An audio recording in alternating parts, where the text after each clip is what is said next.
training, tenant management training. Thank you so much for joining us. It is just a minute after 9 o'clock. My name is John Mufukeng, and thank you for making time to join us at this. In fact, I need to start this with an apology because I remember that this is a topic that, as far back as 2023, we weren't able to deliver on due to some internal issues and delays that we were experiencing at the time. But we tried to keep to our promise, and this is why some of you, even though you had registered for this topic already in the previous financial year, that you still were in our records and you received this confirmation that we are going ahead with the topic. This is part one of the 7 topics that we have planned for this current financial year. If any one of you, you'd remember that in the training schedule that we have already published, there are topics such as introduction to social housing, there is project packaging training, there is governance, and many others as well. So in the event that you have not seen that, please visit our website or drop me an email. I should be able to share with you the link in terms of the other topics and how you get yourself registered. So yeah, I think this topic for us remains one of the critical ones, simply because when one considers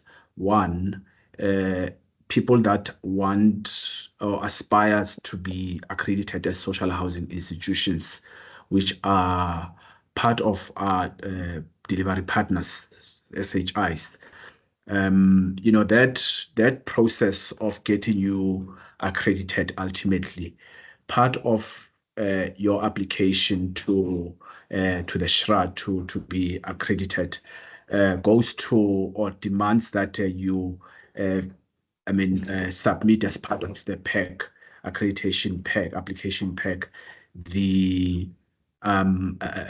set of policies and documents, and one of those documents speaks to this topic. So that is one. We are hoping that through this today's session, we are able to at least bring you in terms of what is it that would be required in the event that you need to make an application to the SHRA as a potential social housing applicant. So this next 2 days will zero into some of the aspects in terms of your accreditation application. There's obviously as a separate topic that is a standalone where we just solely focus on the SHI accreditation process. But you will see that there is somewhat a link in terms of the content that we'll cover today and tomorrow, and the content that we cover in that session in terms of the, that deals with SHI accreditation.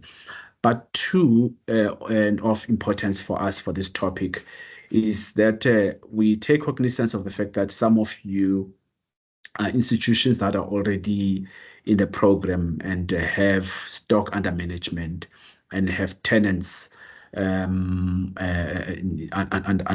your complexes. So we are going to be using this again to just zero into best practice to say, from the moment that you take on a completed project, everything is quickly clean, still brand new, and you need to tenant your first tenant into these units. What are the processes that as an implementing agent or as the landlord you need to effect or put into place? We looked at processes, we'll be looking at procedures, we'll be looking at even the policy generally in terms of the entire value chain when that relates to the tenant management, or as we call it, client services. You will notice that I have muted everyone and disabled everyone's camera. This is just for us to secure the quality of this call. At various intervals, those rights will be opened up and you'll be able to make your contribution, ask your questions, and so forth. But in the meantime, everyone's camera and mics will be on mute. In the event that there is a pressing comment or question, or you want to stop the facilitator, please use the chat line. I will be in attendance in the background and will be monitoring that side of the platform so that we can filter those. So yeah, just for now, we are keeping everyone on mute and cameras disabled. We will obviously open at different intervals the Q&A, so that you can, ask questions, make comments, and also share some experiences as well. All right, John, sorry, can I just interrupt you there for a moment? There are not that many people online, and my preference is actually to have the cameras on, just so that I'm just talking to all of these sort of bubbles. I think if we have a bandwidth issue, then maybe people can turn their cameras off at a later stage. I don't know what you think. Well, if that doesn't disrupt your... Well, let's try. I mean, let's see, because then at least people feel like they're interacting with one another. This way, I'm just looking at 15 different squares. So that would be my preference. And as I say, if we have a bandwidth issue, then we can turn the cameras off. So just speaking on the interaction, are you then asking that we also disable the mics? Just clarify. No, you can have the mics on. People want to ask questions, they can ask me, because otherwise it's like a formal process to ask a question. You can see there, like Kay's putting a hand up. At least if camera's on and the mic's on, people can interact with me. It's just an easier way of doing it. Okay, happy to do that, Graham. I'm just... So, John, it's not like we've got 200 people on the call and it's going to be disruptive. There are only, there are 14 people that are attending, so it's a small group. Okay. Well, let me finish with my opening remarks and okay, go ahead. Hand over the session to you. Is that okay? Right, go ahead. I'm here waiting for you. No problem. Okay, cool. Right. So as I was saying, those are the thrust points that we sort of wanted to zoom in and dedicate the next 2 days on. I'm saying 2 days. Essentially, this is not a full day session. We will be wrapping up around about 12, 12:30, latest 1 o'clock, so that the event that you need to plan your day. Use the same link tomorrow. You've seen that in the confirmation of the session, I sent you the same link for the 2 days. So let's just have that clarified as well. In terms of the presentation, PowerPoint presentation, and the actual guide relating to this topic, I've taken a view that we would best be to release this to you post the session. So tomorrow, after we've delivered the full session, you just look out for that mail shot from my side in terms of the 2 handouts, essentially. If there are any other that might crop up during the next 2 days, we'll add that to the list. But for now, there is a guide that will be coming your way and a PowerPoint presentation. I think we will, and Graham will speak to that better than I can, allow a few comfort breaks as we go along. So we're not going to hold you prison for the entire 3-4 hours that follows. The session is recorded with the objective that we want to make this available post the training, so that at any given time there is something that you want to regurgitate or go over at your own time and leisure. The link to this recording will also be shared as part of the handouts that are sent to everyone. I think I want to stop there with Graham's request. I am going to abide and allow every camera and mics on. So you're welcome to, as Graham's suggestion, to come in at any given point. I thought from structure point of view, would have those dedicated times, but obviously we have a different approach that we want to take. Okay, Graham, I think John, I see that let me hand over Kay's the session. Let me Kay's finish. hand is up. Maybe you want to take a question there. Let me finish, Graham. Okay. So yeah, just to say, at this point, I'm just handing over the session to you, Graham. You have the presentation. I guess you then be able to flight that. Thank you very much.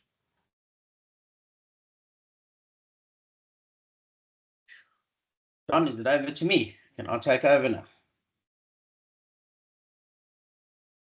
Yes, sir. All right, good. So, morning, everybody, and thanks very much to John for the intro, just to obviously position what it is that that we're going to be doing. As I indicated, my preference would be to see you guys. I find it a little bit disconcerting when I'm just talking to a whole lot of squares.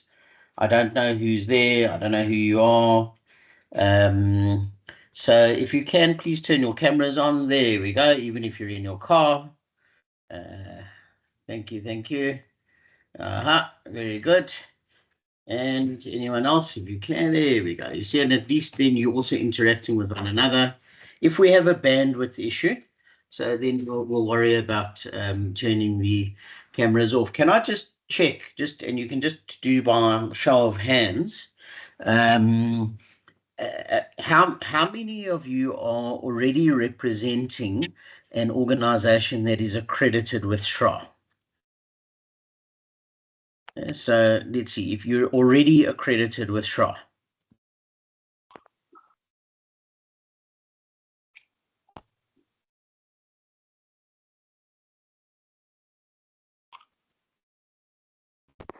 Right, so that's 1, 2. So John, it looks like only 2 organizations are represented here. Everybody else is new.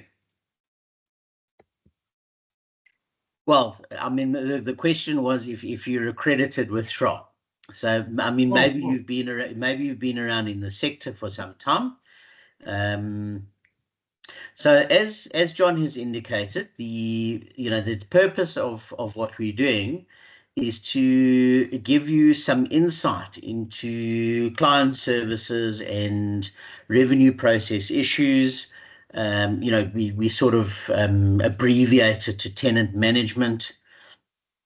And just there's somebody else joining us. Let's just let them in. And also, as John has indicated, there is a manual that goes with this. So there's about 180 page manual, which I'm sure John will make available to you. I think he actually sent it to you last week, if I remember correctly. And of course, as we're going along, any questions that you want to ask, you want to interact, you want to share some information, then please do so. All right, guys, can you see the presentation? Yeah. Yes. Okay, good. And just to introduce myself, so I can maybe do that. So my name is Graham.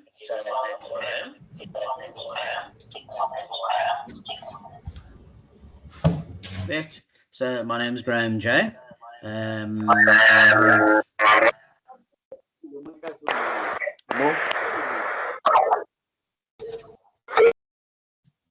we just had some background noise coming through there, so that's sorted out. I've had an association with the social housing sector for many years. I was a director of a social housing institution some time ago for about maybe 5 or 6 years, somewhere around about there. And I have been involved intermittently with various projects with SHRA. John and I have worked together on projects before. And I think I've come with a fair amount of knowledge and background with regards to some of the challenges that you would face in the social housing environment. In terms of what it is that we are going to be doing, so you'll see the really the topics that we are going to be covering.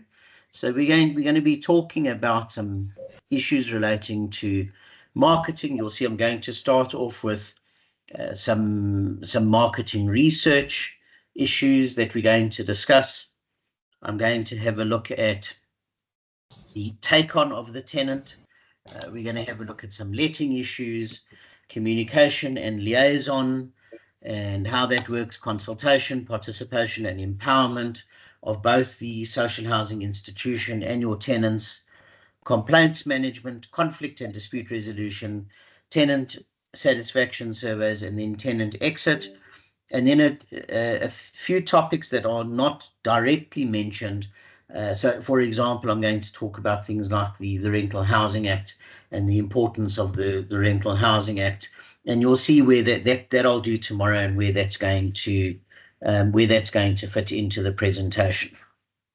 Graham, can you just maybe do it in a presentation mode? No, so John, the reason also why I like to do this is that there's certain things I want to draw on the slides. So it's a lot easier if I do it like this. So it becomes more difficult for me to draw. Can everybody see? We can, but it's just not the best display. But be that as it may, given that let's see how we go. If it's a problem, then John, just let me know. But as I say, I've got a drawing tool that I like to use, and on a full slide, it's more difficult to do. Anyway, John, you'll let me know if there's a problem. The thing is, with some slides, sorry to do this, with some slides, because you've loaded so much of writing, unless one is quite close and glued to the screen, it might be coming in as very small. But let's allow you to run it the way you see fit. Whatever works for you, I guess. All right. Well, so John, you'll just tell me if it's a problem, and then I'll go to full slide. All right. Okay. All right. Good. There are a couple of hands. There are a couple of hands. Sorry, I'll just because this is how you wanted to structure the thing. There are a couple of hands that are up. So do you want to attend to those now, or? Yeah. So John, maybe if you can assist me, because I can't see all of the hands. If you want to take the questions, and you can just filter them for me. Okay. So let's deal with the first three. Okay.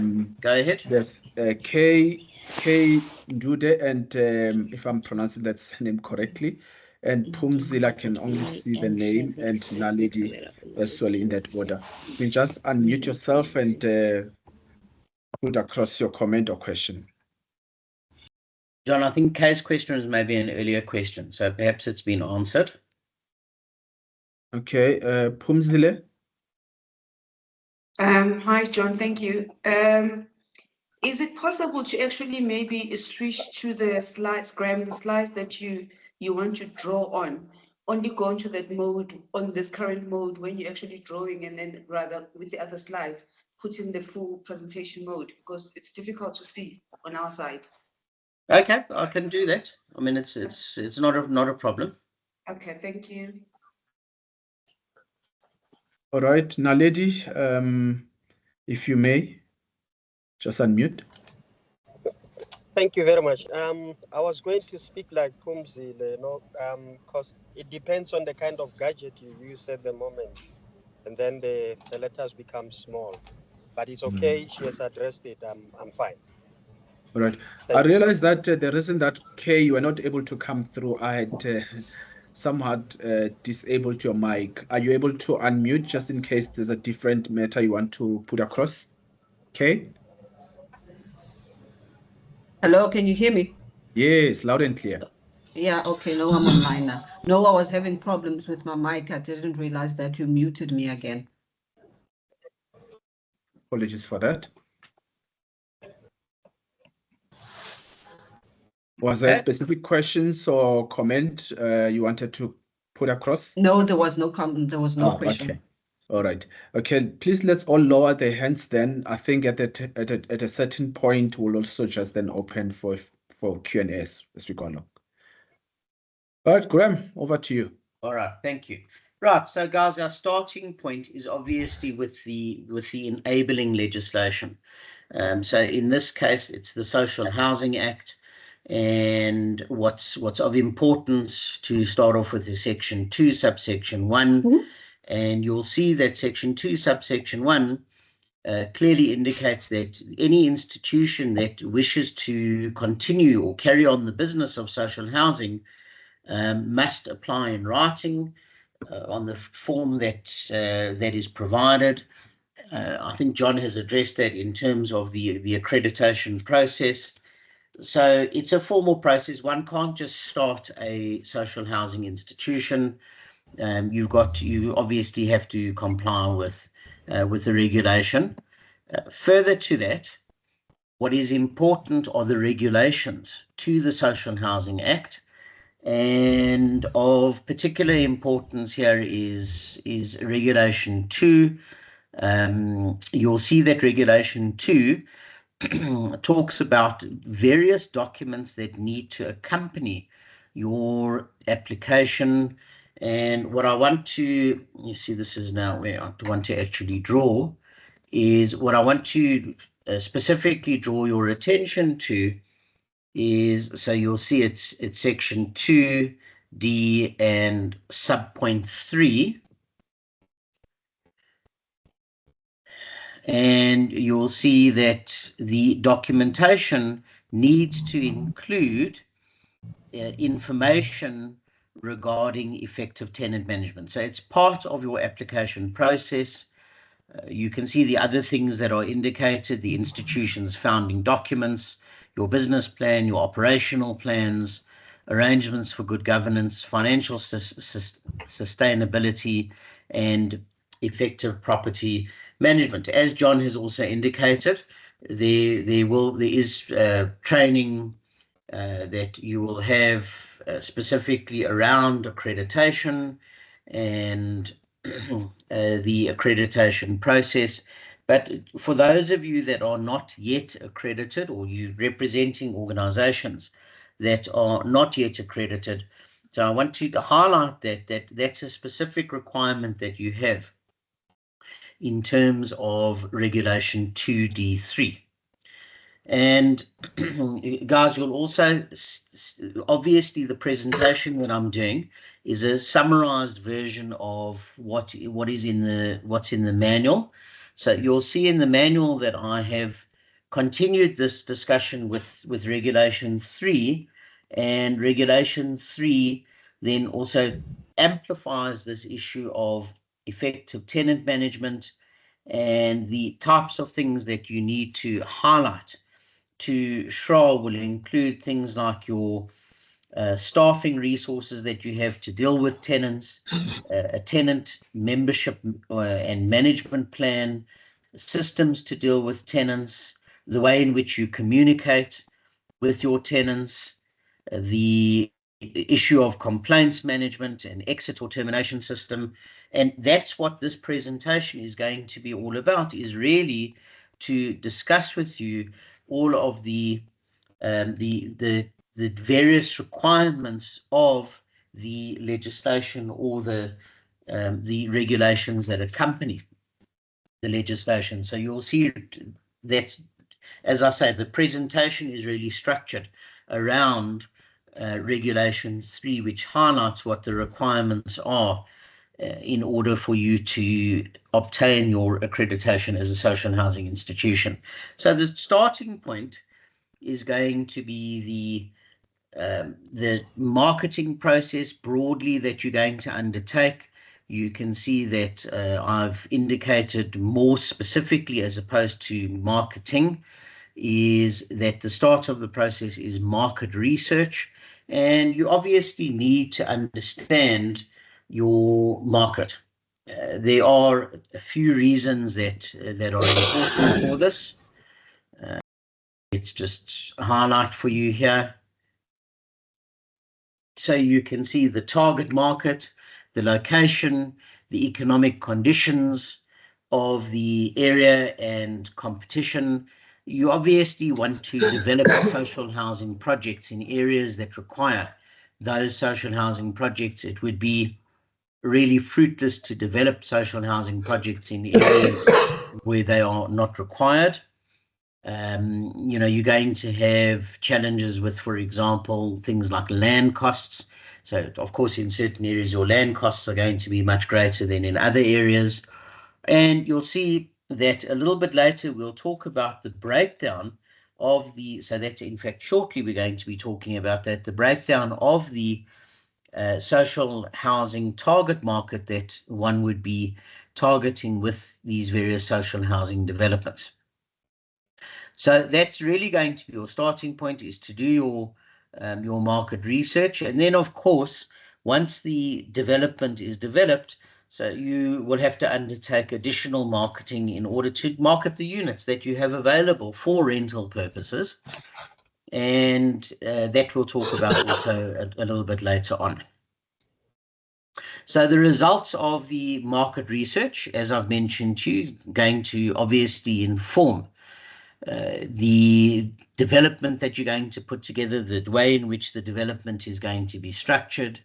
You will see that if you look at the bullet points on this particular slide, the segmentation of your market, so you can see geographic. So where are you going to be located? So in which areas, so which part of the country are you going to be located? Demographic, so what is going to be the characteristics of the people in the area where you are operating, or what are the characteristics of the people in the area where you're operating, and also then likewise the characteristics of the tenants that you are looking to attract. Psychographics, so these deal with lifestyle issues as opposed to really more the characteristics of the population. You know, you would, for example, then when you look at lifestyle issues of people, so what utilities, what services will you actually include in the development? Are you going to have, for example, you know, things like a gym, or what play areas would you have for children that are living in that particular development? Behavioral issues. So here we're talking about you know, when and how do people need housing? What type of rentals are they looking for? Issues around things like affordability. So can they actually afford the rentals? And this will all flow out of the research that you're going to do. And then also, what services do you need to provide to your tenant? So things like price, quality, service expectations. And I think it's very important to understand that notwithstanding the fact that we're talking about a social housing market, and obviously we've got rentals that have particular limits, all people are entitled to due respect. They are paying for the services that are being provided, and the fact that they are paying less than, let's say, those units might attract in a more open market doesn't mean to say that they are entitled to any less service, any less respect, to be treated in a different way to people who may be paying a greater amount for rentals. In fact, that's the whole mandate of the social housing framework. That's why it's called social housing. So the whole point is to obviously provide housing for a particular segment of the market. And of course, if you're going to be operating in this particular market, then one's got to understand what the requirements are of operating in this particular market with regards to the type of units that one is providing and the rentals that can be charged. So again, let's just highlight for you here. Go to the slide. So the idea of market segmentation, and you can see that we're talking about beneficiaries who are classified as primary and secondary beneficiaries. You'll see that I've mentioned Annexure A. So guys, this is in the actual manual that John will provide you with. You'll see that I have actually inserted the Government Gazette from 2022 indicating these income bands. And you can see that the income bands we're talking about is where income falls between household income of 1,850 Rand and 22,000 per month. In any social housing development, your primary target market for social housing equates to 30% of the total number of units developed. And you can see the example that I've provided you with. If we're developing 100 units, then 30 of these units will be classified as primary targets, and 70, obviously the other 70%, can then be made available to the secondary target market. John, I don't know, is there anything that you want to add there specifically that you want to highlight for the attendees? No, I think we're still good, Graham. Okay, all right, yes. Good. So, guys, then let's have a look at this particular graphic. I'll just give you a few moments to have a look at the graphic and look at the numbers. EUPM would obviously be per unit per month. So you can see that the primary target market has two income bands. That's between 1,850 and 3,500 a month. Then from 3,500 to 6,700. And then your secondary market, you can see we are talking about 3 additional income bands, so 6,700 to 11,300, 11,300 to 15,000, 15,000 to 22,000. And then you can see the number of units that would need to be made available. So your lowest income band, so you're talking about really 5%. The upper income band of your primary market, 25%. And then you can see your secondary markets. So the first income band, 25% of your units, your second income band, 30%, and your top level income band would be 15%. And then again, you can see the rentals that would then be chargeable for those particular income bands. Obviously, that then is what you would need to do to look at the financial viability of the institution, because you would need to look at the size of the development, how many units you're going to have in the development, the rentals that can be charged, and then obviously the rentals you'll then use to determine the financial feasibility of the institution. And I think obviously this was quite useful for you in terms of looking at those income bands. Yes, John? There is a hand, I think, on this slide. All right. So again, John, it's easier if you just sort of manage that process on your side. Yeah, okay, go ahead. Phumzile, just unmute yourself. Hi, sorry. Graham? Yes. The monthly incomes per unit per month, is that inclusive of the utilities like water, electricity, or it's not? John, do you want to address that? No, the average rent as reflected here is purely rent. Yeah. So it will exclude your utilities and energy costs. Okay. So Phumzile, any of the utility charges would be separate. These figures that you can see here are just purely the rental numbers to rent the unit. Okay. Okay, thank you.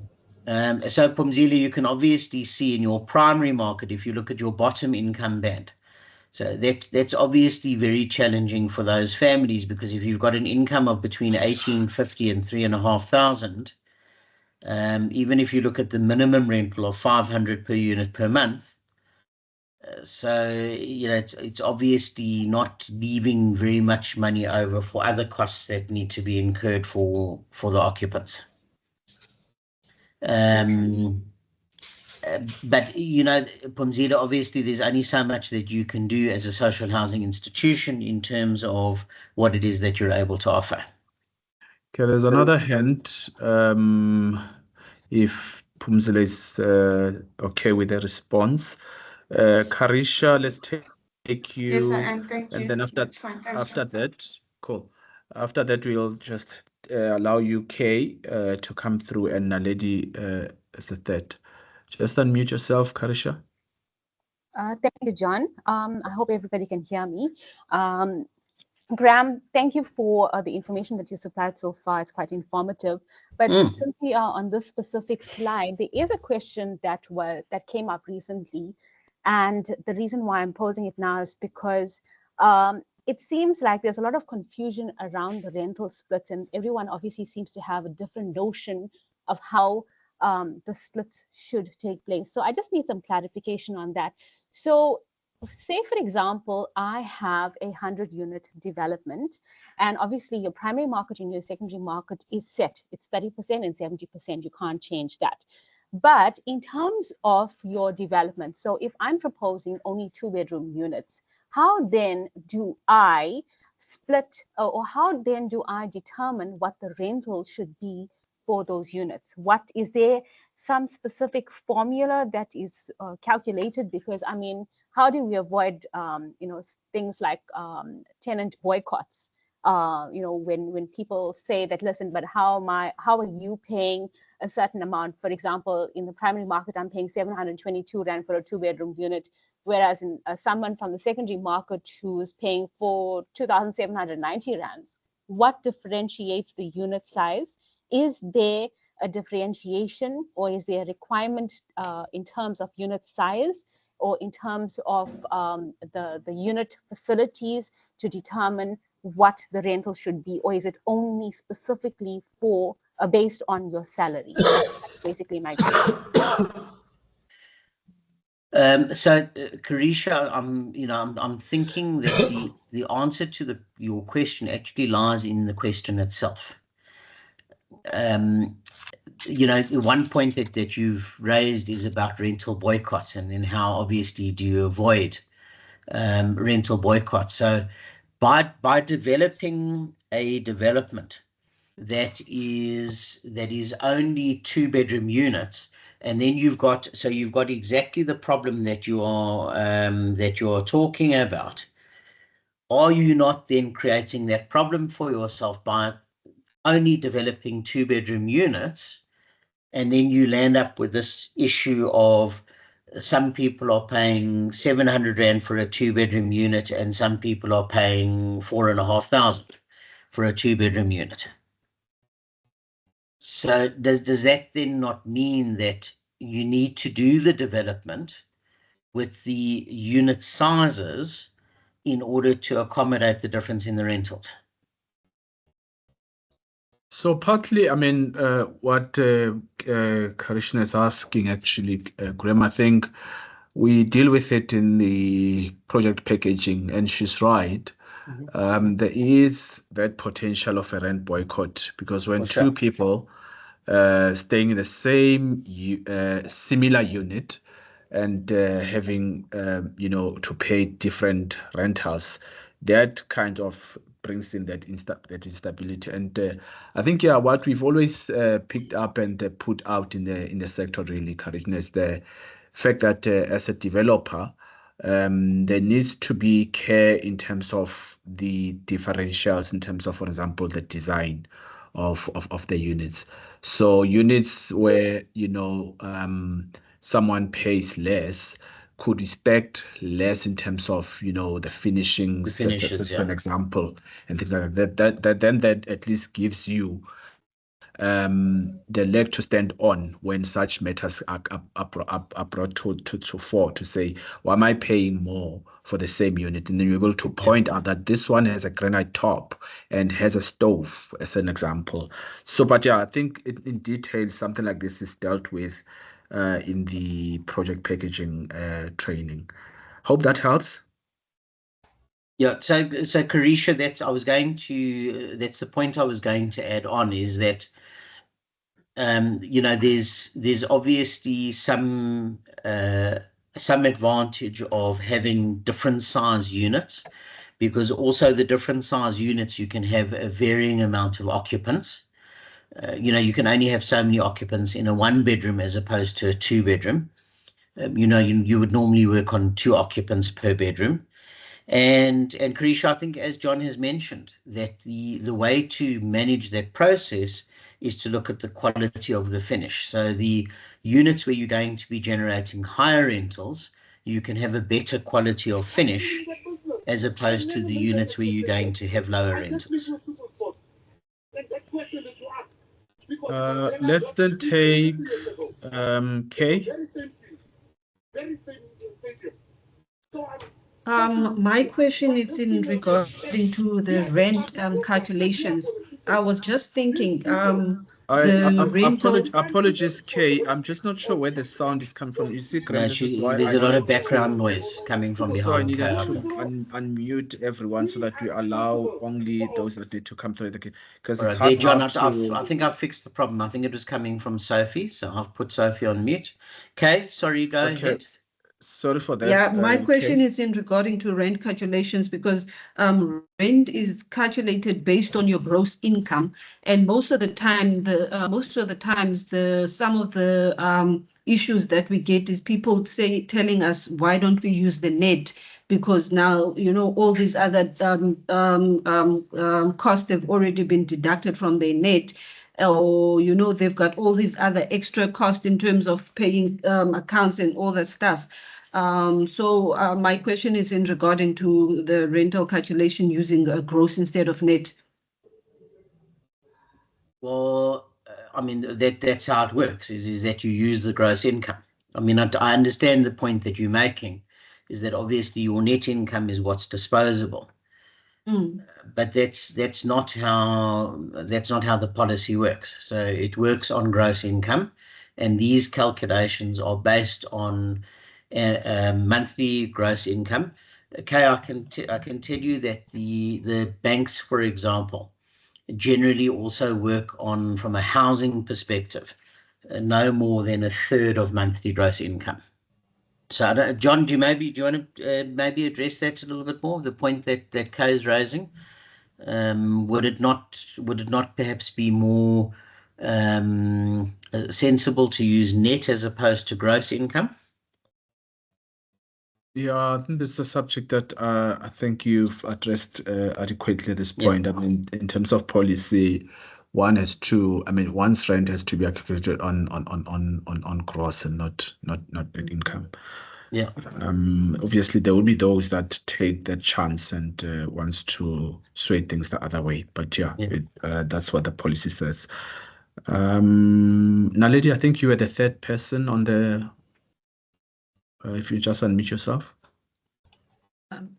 Yes, thank you very much. I was just going to make this contribution that your primary market, we should by all means incorporate your free basic services for utilities to cover up in terms of what the municipality has on their records and what we can access to accommodate our rental. Because if you look at the rental, as one was saying earlier on, it may be too much for someone who gets 1850 to pay 500 per month. So let's make sure always that we do our market research well, where it will cover that area that shows us that the people are indeed in the indigent policies or indigent registers of the municipality, and that their free basic services are covered in this regard. Thank you very much. That's a contribution I wanted to make. And Lady, obviously, that's going to help greatly with the issue of affordability. Yeah, I think that's a very good contribution, and thank you for that, Naledi. In fact, it is one of the drives that in the sector, of course, with SHRA working with some of the strategic partners such as NASHO, National Organization of social housing organizations, where, you know, we need to be bringing municipalities to have policies around rates and taxes being more favorable to social housing. Because you're right. In fact, one of the observation, if not a study that was done a few years back, when we started to see the increases that we saw from Eskom, you would see that some of the institutions were starting to experience a high tenant turnover. People leaving not because the rent is not affordable, but because of the utilities charges that are, you know, just beyond bear. So it is the position that, I mean, as the SHRA, we are driving to say municipalities needs to have policies in their, you know, especially around utility charges that are more favorable, particularly to your primary market and broadly to a social housing program, because here you are seeking to address housing need in a specific locality for the constituency that is within I mean the what government seeks to address in terms of housing needs. But yeah, that's a very valid point. I don't know, Karisha. In fact, John, sorry if I can just add to that. I think one can make a very strong case for actually having a policy that social housing developments are exempt from rates and taxes for that very reason. So not even lower rates and taxes, that there's actually an exemption for social housing developments. I don't know, Karisha's hand still up. I'm not sure whether it's a legacy hand or is there something else? Hi, John. Yes, thank you. I do actually, sorry, I don't want to take up too much of Graham's presentation time, but, you know, this is a bit of an issue where we can't seem to kind of get or move ahead with it. And that's the reason why I'm bringing it up again. And Graham, you know, exactly what you mentioned about, you know, how we fit out the unit was something that we looked at as well. So I'll just give you a little bit of background. So, you know, in your previous slide, you mentioned about doing your due diligence when you submit your application to be an accredited SHI. And one of the requirements is obviously you need to do a demand study. So, you know, our SHI is based in KwaZulu-Natal, so the demand study in KZN would be completely different from that of Johannesburg. So Correct. the unit composition would be completely different from what Gauteng is looking for or needs. So in KwaZulu-Natal, a lot of the unit demand is actually 2-bedroom units. And there are currently a lot of social housing projects that are on the ground that are only 2-bedroom units. So that is the reason why I asked the question about how do you deal with that in terms of, obviously, your rentals have to be, that's mandated in terms of, you know, the 30-70% split in terms of rental distribution, and how do you control that and how do you bill? So when we presented our application at grant funding stage, where we are currently for the unit or for our proposed development, one of the things that was highlighted is that, so how do you determine from the unit size, which we were presenting only 2-bedroom units, how do you determine your rental splits? So one of our motivating factors was the fact that you know, each unit, dependent on your income bracket, would be fitted out according to, like what you had mentioned, you know, in different you know, cupboards, you know, tiles. I know the higher brackets, we even proposed parking that was included in the rental. So that those sort of items that were included in that in a differentiating factor. However, it was still turned down. So how do you deal with that? Because nobody seems to be able to sort of make an informed decision as to how do you move forward. And obviously, you know, in terms of financial viability of our project, the site itself has its own constraints. So when we did the financial modeling, it was most feasible for us to only do 2-bedroom units. I mean, to be honest, a 1-bedroom unit would just not make sense for us, considering the excavations and all of that goes into the earthworks of the site. So that's the reason why we proposed it. So when we mentioned this as well to SHRA, to say, listen, that we've done the demand study, the demand in KwaZulu-Natal is purely for 2-bedroom because it's more family orientated. A lot of the people that do move into these housing units have larger families. You can't really fit a lot of people into a 1-bedroom unit. And obviously a 3-bedroom unit is just not financially viable for us. So that's the reason why we went that route. So how do we deal with this? I mean, is there any way moving forward with that, or if you can just help? All right, so Carisha, I think just before I give you a response, I see Ricardo also had a hand up. Maybe he wants to just contribute something on this point, and then I'll respond to both of you. Ricardo? Thank you so much, guys. Thank you so much for the invitation. We're facing a very similar issue. When we attended the project packaging study, I think sometime last year, the same issues were raised, I don't know, we felt that it is very difficult for us as developers, for SHRA or for the policy to use one blanket for all.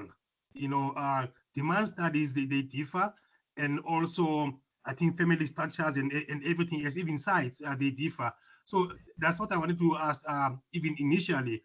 And then also the issues, how do we then avoid the issues of rent boycotts on those levels? Because it is difficult.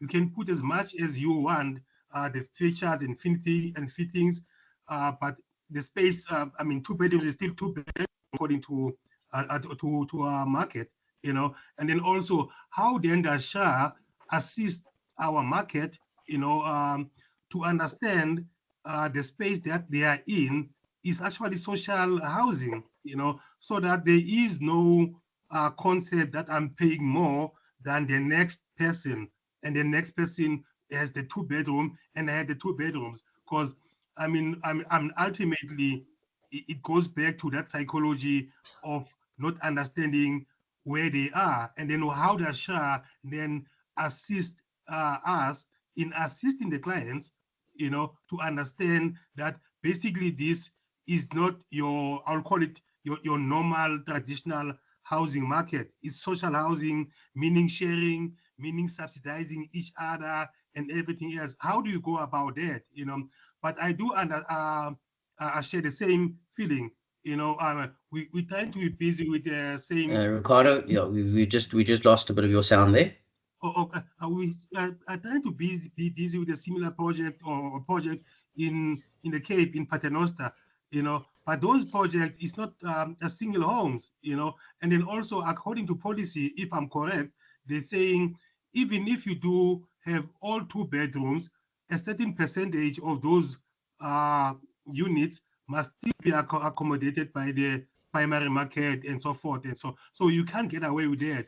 I understand the tweaking of the features, the fridges, and everything else, but ultimately, I think the market that we're in, they look at space, they look at how many bedrooms, is there a kitchen, and so forth. But again, I fully agree, or even love the idea that market we need to possibly saying no rates, no taxes, or whatever the case is. But if you can assist us on saying how do we then go and market these products that we have, SHRA cannot be using one blanket fit all. If the demand study is saying this is an X product or service in this particular area. This guy is from Cape Town and he's having the same issue. Yeah. All right. So guys, if I can just interrupt you there, I think we all clearly understand the issues that you're raising. You can't have a blanket. Yeah. Yeah. So perhaps let me answer it like this, and then maybe John also wants to come in and he can add something. So I think that the starting point is for anyone who is looking at entering into the social housing environment. I think you need to clearly understand what the current policy is. it's going to be very difficult for you to enter into the social housing market knowing what the current policy is, and then taking the view that it doesn't work for you and that it needs to be changed. So I think that's the first point. The second point is that, and I think, you know, this is along the lines of what Carisha is talking about, is that where you have a development that is already developed, you know, so Carisha, obviously you can't go in and start ripping out fixtures and fittings and replacing granite tops with melamine and so on. What the development is, it is. You can obviously apply these principles going forward with new developments that you undertake, where you can look at a difference in the quality of finishes. And then I suppose that the ultimately the way to address this, because, you know, I can't give you the solution today. You know, I'm not the Minister of Human Settlements. I can't just go and say, well, you know, let's just change the policy.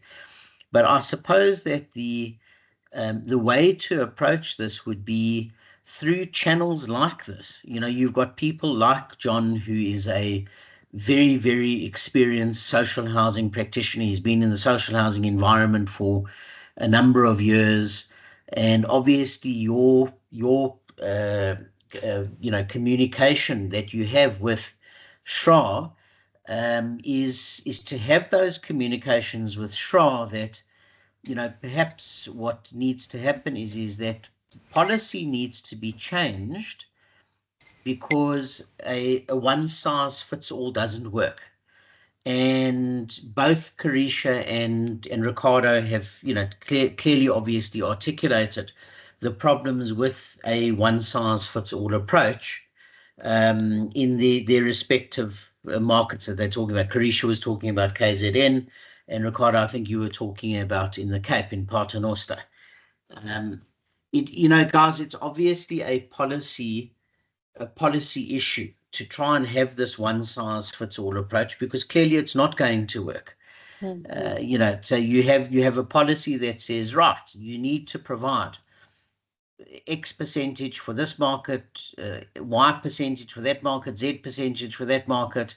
And as a practitioner, you guys are saying, yes, but, you know, regulator or legislator, we actually don't have X percentage, Y percentage, and Z percentage. Our percentages are in fact A, B, and C. And, you know, Carisha and Ricardo and everyone else, we're not going to solve that problem today. And as I say, I think that your best approach is obviously to have these discussions with, you know, with your regulators like SHRA. And we know that the wheels do turn slowly, but, you know, I think if one makes the case and one can demonstrate why there needs to be a change in policy, then, you know, perhaps over time that policy will change.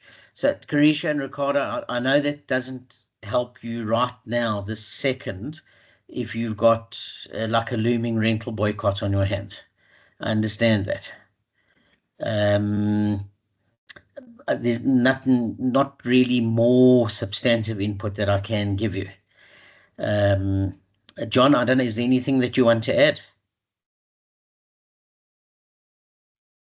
No, I mean, I think you highlighting one of the important things in terms of, you know, the need to engage.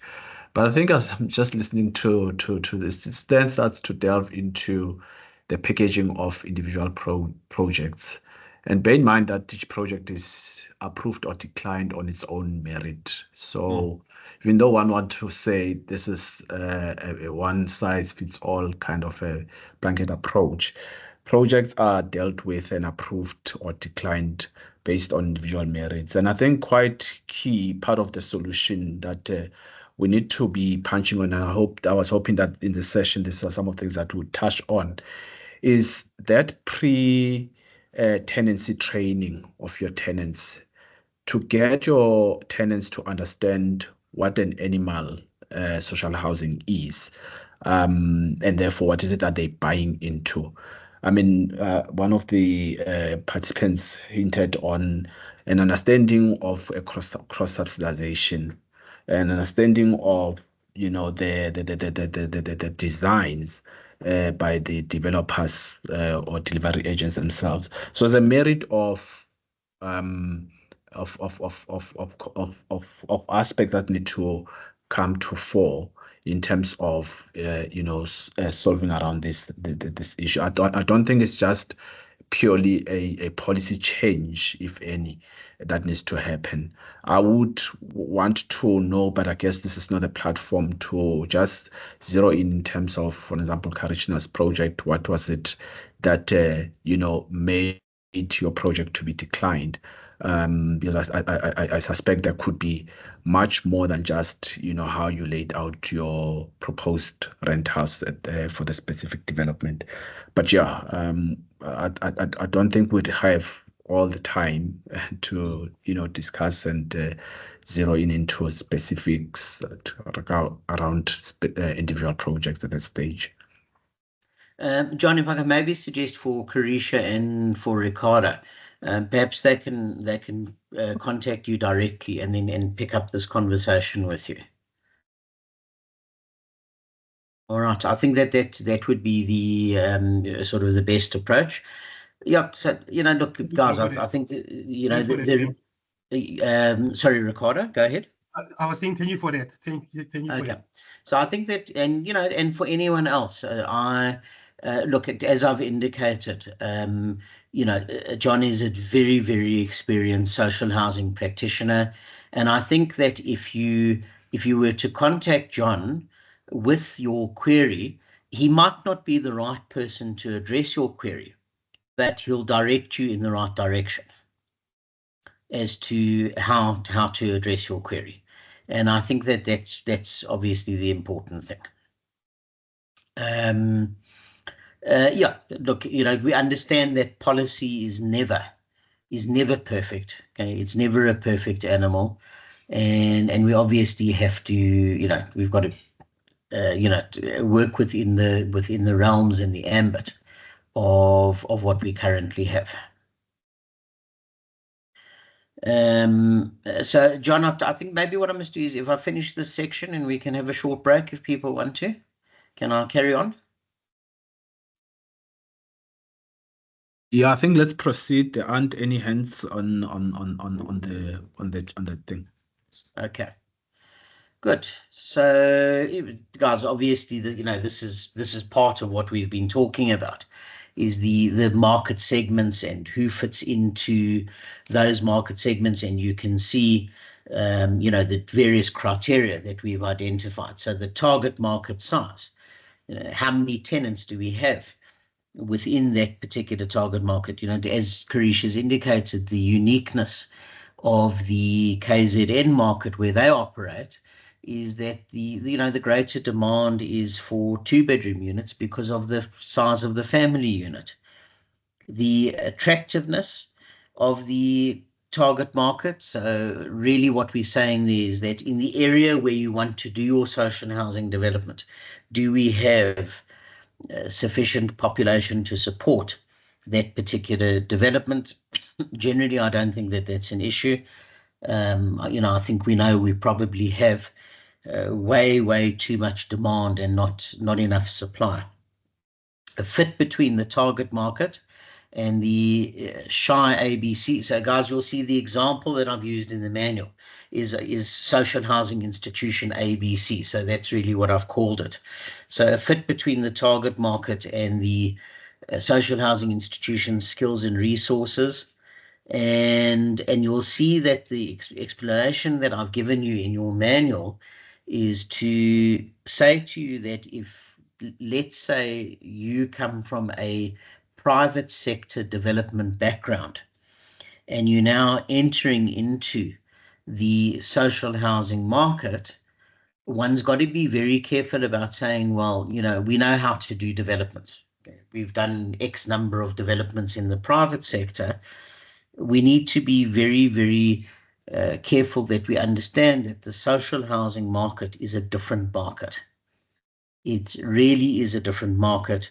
And you know, we can't apply the principles that we've necessarily utilized in developments that we've used in the open market private sector, in other words, where rentals are not governed, and then utilize those exact same principles in a social housing market, because we could land up being very disappointed and obviously having projects that are rejected by SHRA. And then the last thing is obviously the cost implications. You know, guys, I think that obviously one of the major challenges that we have within the social housing environment is that your costs are all market related. So for example, when one is buying land, if it's an open market transaction, you're paying market related prices. Your contractors are charging you market related prices. So that's why I'm saying is that perhaps, you know, one of the developments that we need to see in the social housing environment is things like policy where social housing developments are exempt from rates and taxes in order to assist with the viability, the financial viability of the social housing development. It's of course very difficult to have market-related costs when you don't have market-related rentals. That obviously is going to impact on the feasibility, but the income bands that I showed you a little bit earlier, so this particular graphic is obviously designed to assist with the viability and the feasibility of the development. So we need to make sure that we have a customer orientation focus.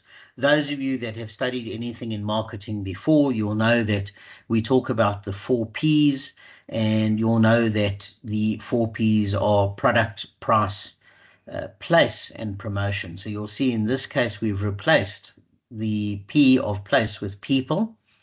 And I'll explain to you why shortly. So obviously the product, that's what we're providing. So are we, you know, providing bachelor units, 1-bedroom units, 2-bedroom units, 3-bedroom units?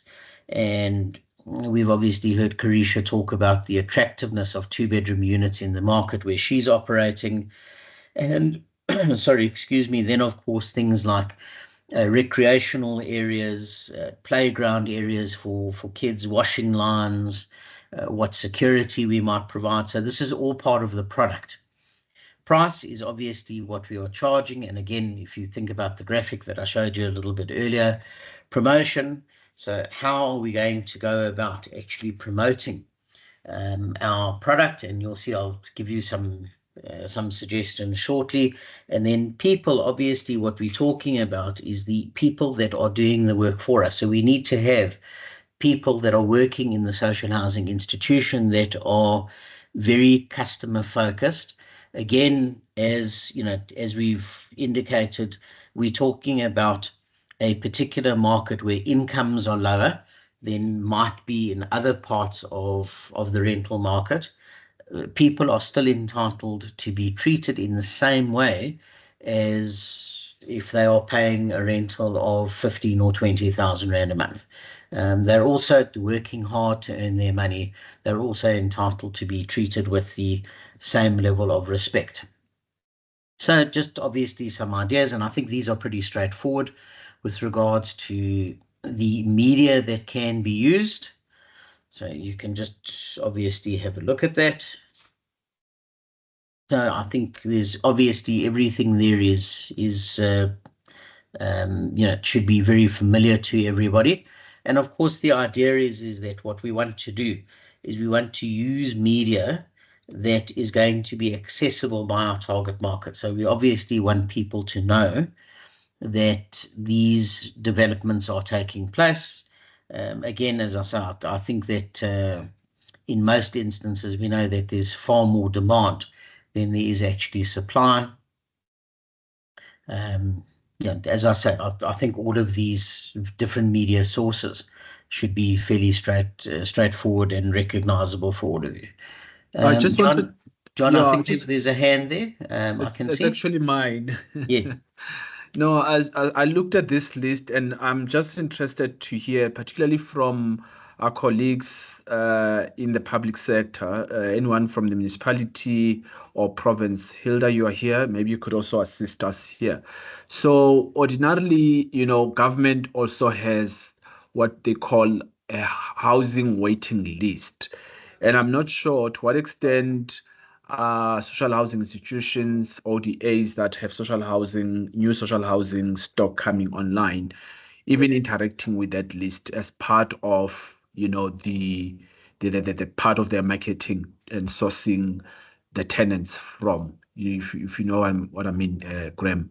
So outside, putting up posters and things like that, to what extent are landlords, social housing landlords, even interacting with the government or municipal waiting list, in terms of sourcing tenants, just out of interest, really.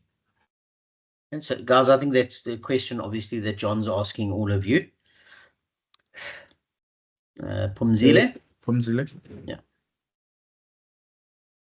My question, no, John, I'm not answering your question. It was just a follow-up question. Who does the vetting of these particular candidates when you get them? Is there any form of vetting that is done to ensure that they indeed earn that amount, and if they will be able to pay going forward and the implications thereof? Phumzile, you'll see I'm going to address that in the presentation. Okay. But the simple answer is that it's your responsibility as the social housing institution. Okay. Guys, if we come back to the question that John's posed, any of you provide us with any of your experiences with regards to the forms of marketing media that you use, what works, what doesn't work? How do you market your developments? Can I come in there? Yes, go ahead. Oh, thanks. I mean, I will talk from my own perspective and from my own personal one. I believe there is a direct link between the municipalities and the developer within this space, to understand exactly who is in need of, or who is in their waiting list, or who has been prioritized, especially for the primary market in particular, especially for the primary market in particular. But for the secondary market, I do find it's more easier. There's always looking for on that market, to tell the truth. It's not a difficult market, but the market that is difficult is the one that is, I'll call it, more regulated, more compulsory, which is the 30% of that. But I believe, if we have to be genuine on that, the municipalities, they have that information, and also the local organization and so forth within the social housing market or within the housing market, they do have that for the primary market. So I've utilized that one for my prospective development within the Cape, to saying, let me meet all the statutory compliances or policies, and go to the right channels, and fulfill the demand on that part, So that part is easier for my side, and I'm not sure about for everyone, but for the 30% that we need, I went to the municipality, and then they provided also their developments, or their future developments, or what they were planning and everything else. So I worked from that part, I worked from the document that called, I think it's called the Municipality 2024 to 2027 Development Plan. So I picked up information on that one, saying what is their municipalities' needs and their housing needs, from the government delivery perspective. Okay, so Ricardo, the point that you're making is that your communication with the local authority is very important. It is critical also for the approvals, for the submissions, and everything else, for the buy-in. It is very critical, to tell the truth, on that part. Yeah, John. Yes, no, that's more or less. Thanks. All right, good. Anyone else?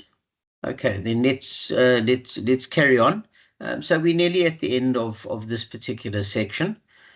Just the proposed timeframes that one should be working towards with regards to the marketing of the unit. So 8 months prior to occupancy, review of the current rental market in the area, including vacancy rates, market rentals, marketing strategies used by other housing providers. Obviously, you need to keep updated with policy. You need to see what's happening with policy, to see if there's been any change to the policy with regards to things like rentals. Develop a preliminary marketing plan. So how are you going to actually start marketing the units? And then design, order, and erect the site signage, if that's what you're going to be utilizing. 6 months prior to occupancy, develop a logo, if needed, which you may very well have done up front when you've actually created the social housing institution. So you may already have some kind of a logo or a slogan. You may very well find that your development has its own logo based on the name of that particular development. You would put together a brochure, have your brochure written, designed, and printed, even if it's going to be electronic, if you're going to be using things like Instagram and Facebook, and prepare any posters that you may be using. Obviously, guys, this is all print media that we're talking about. Again, if one's using electronic media, then you're going to use the same graphics, but you don't need to have it printed. 3 months prior to occupancy, you may want to consider furnishing a display unit so that one can see how it is going to look. So when you have potential tenants coming to look, they can see how it's going to look. Plan at least 3 open houses for the first 3 weeks when the display unit is available. So you invite people to the development to come and see the development. Obviously, weekends would be a much better time because people will have more time from a work perspective. You would staff the units, the development. You would have brochures available. You would have application forms available. And then it's also important to have space where you can interview applicants. So you need to have space where you can sit down, you can talk to the applicants. This comes back to Pumzile's question about vetting of the tenants, and you'll see I'll talk specifically about the vetting of the tenants. And then you need to obviously start making arrangements to advertise your open house dates so that people know when they can come and visit the development. You would put up posters in things like your community centers, shopping malls, libraries, maybe churches. And then, sorry, excuse me. It's important when you get inquiries that you ask applicants, how did they find out? Look, we've got some noise coming through. So as I was saying, it's important when you get inquiries, you ask people, so how did you find out about our development? Because in that way, you can also assess the effectiveness of your marketing effort and what's working and what's not working. You know, guys, unfortunately with marketing and people who are involved in marketing, usually use a saying where they say, make the other half work too. So most people in marketing will tell you that they know that 50% of the money you spend on marketing works and 50% doesn't work. The challenge is to know which 50% is working and which 50% isn't working. So that's obviously something that you want to do, because you want to make sure that you're getting maximum return for your spend. Of course, if you're spending money, you want to make sure that you reach the correct target market. 2 months prior to occupancy, you may prepare a media invitation for the open house. So you might want to get local newspapers, TV, radio stations. I think that's one of the best ways of actually marketing your development is to get onto some of the slots on radio stations. Radio is still a very, very important medium in South Africa. Lots of people listen to radio. In fact, for a lot of people, it's one of their primary sources of entertainment and information. And you know, you would get people listening to you being interviewed on a radio station. You'll then hold the opening of your display unit, and then, of course, ongoing advertising as you progress. 6 weeks prior to occupancy, so you need to review your progress. Are you on track? Are you in a position where you can actually start letting the units when you want to? Can people actually start occupying? So how are you doing from a timing perspective? So that's the point I'm making. Will the development be fully occupied on or after the occupancy date? If it's unlikely to be fully occupied, what do we need to change? You know, what are we perhaps not doing correct? Why are we not attracting the right type of person? How are we going to actually make sure that the development is fully occupied? And then, guys, you'll see at the bottom of the slide, so I've mentioned the point about remaining fully occupied. So bear in mind that the marketing effort is not just once off. So we don't only have a once off marketing program that we're going to be spending money on. We may need to have ongoing marketing. And why? So why do we need ongoing marketing? Well, you know, there's turnover of units. People don't stay there forever. So you do get some churn. You will get people moving out. And of course, then you need to reoccupy those units, especially given the rentals that you're charging. You want to make sure that as someone's moving out, so somebody is moving in.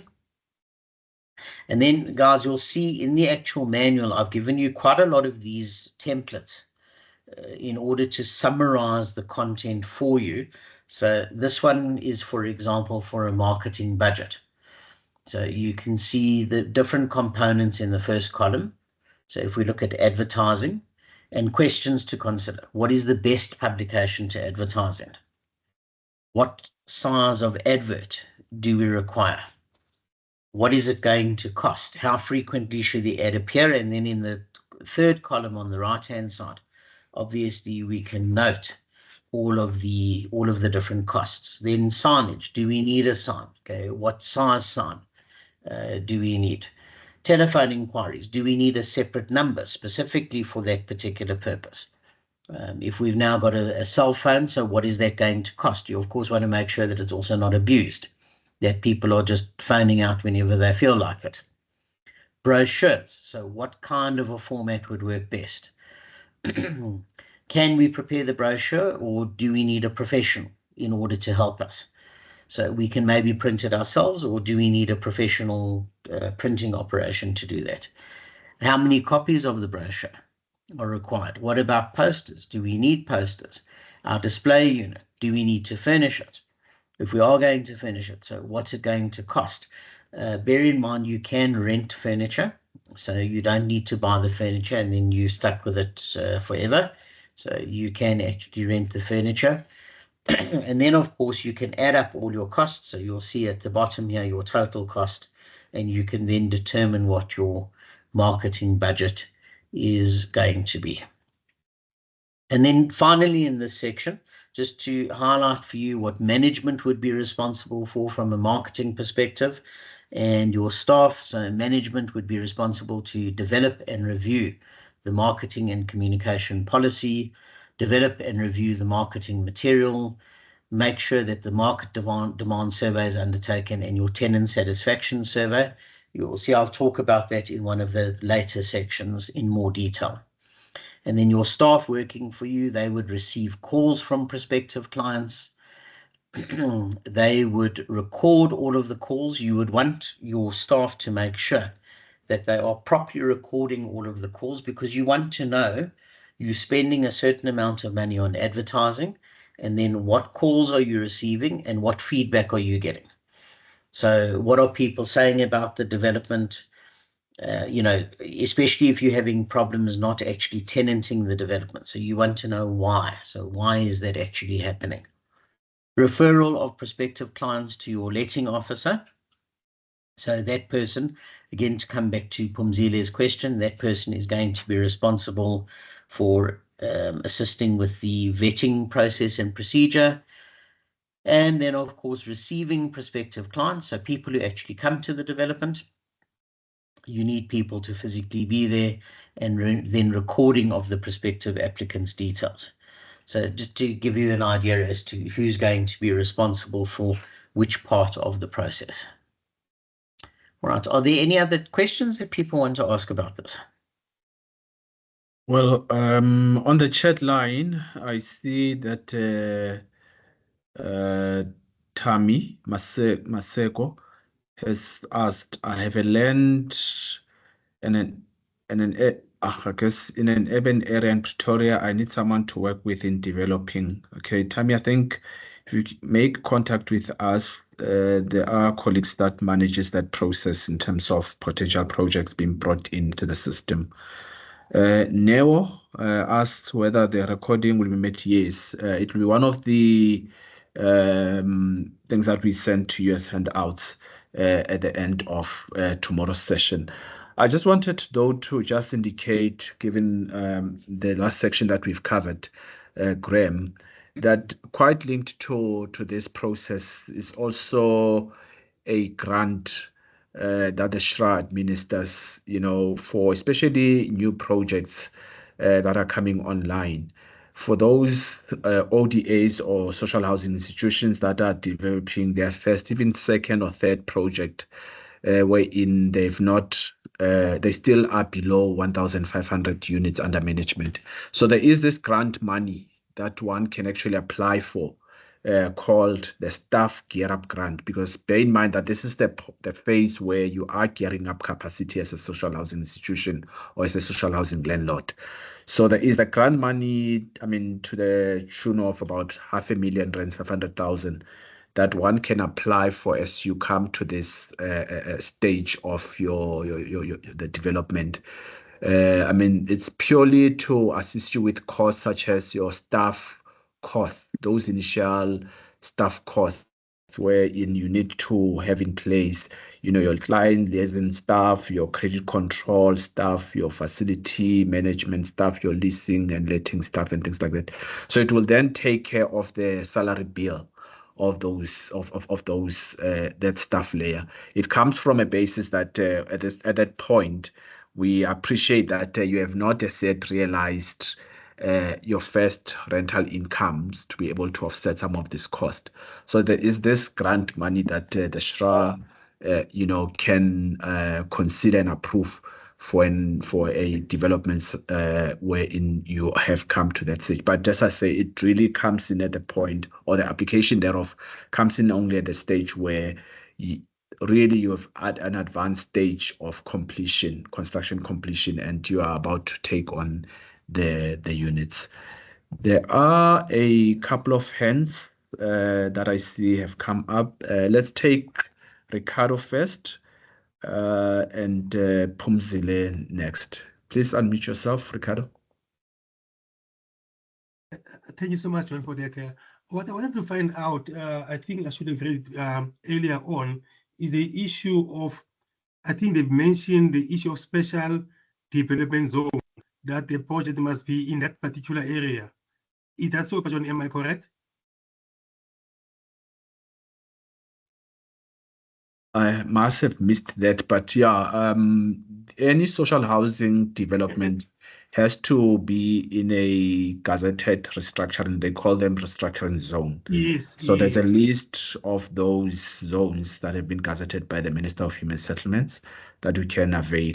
A lot of that is dealt with in the project accreditation or project packaging training, which we have scheduled.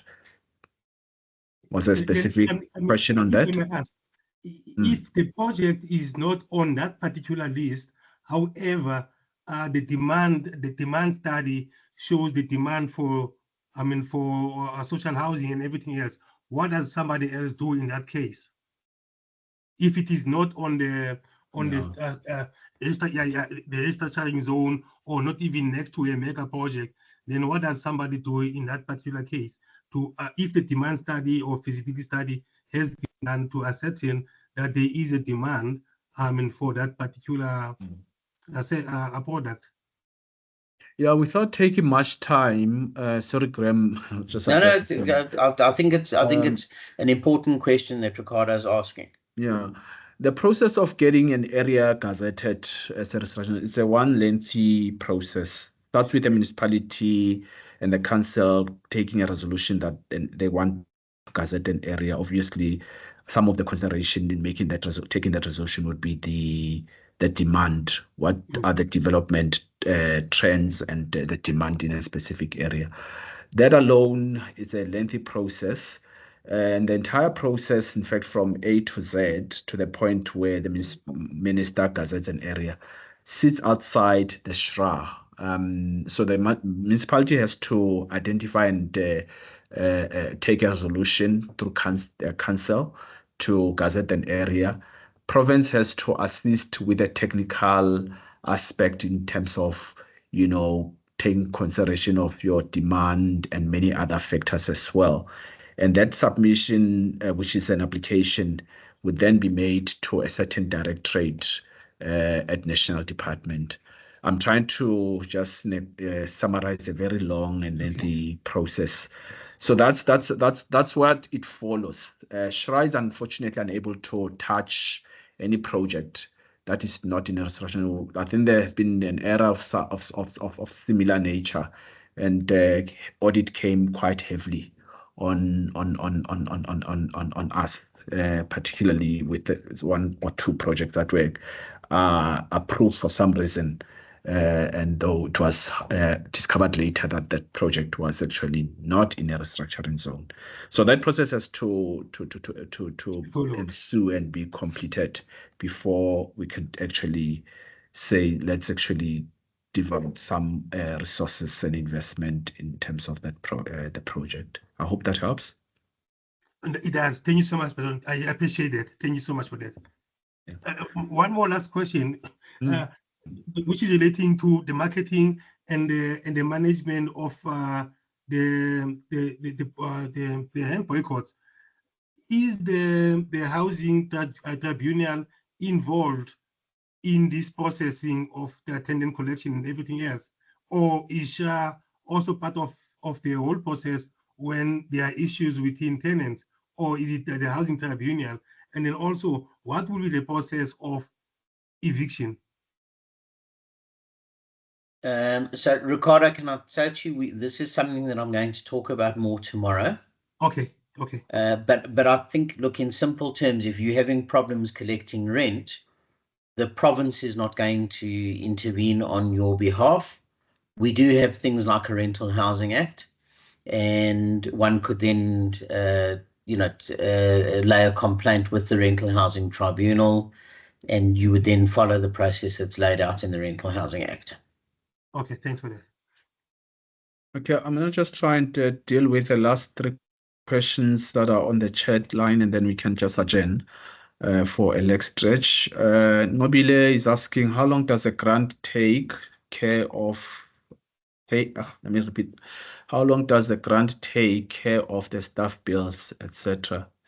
Is it a year or 6 months? Okay, if I understand your question, so this 500,000 is usually spread across a number of months.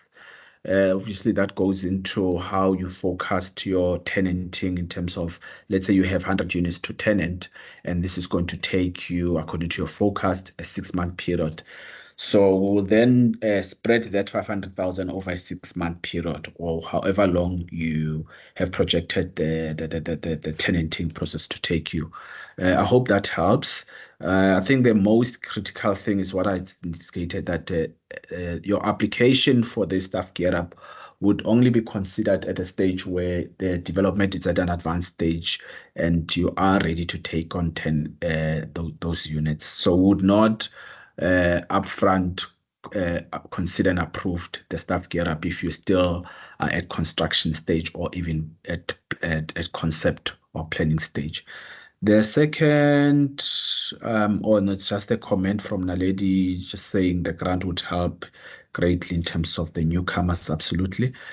The last question, Exodus is asking, can Social Housing Regulatory Authority assist an accredited social housing agency to unlock a 15-year zoned land and how to approach this through SHRA.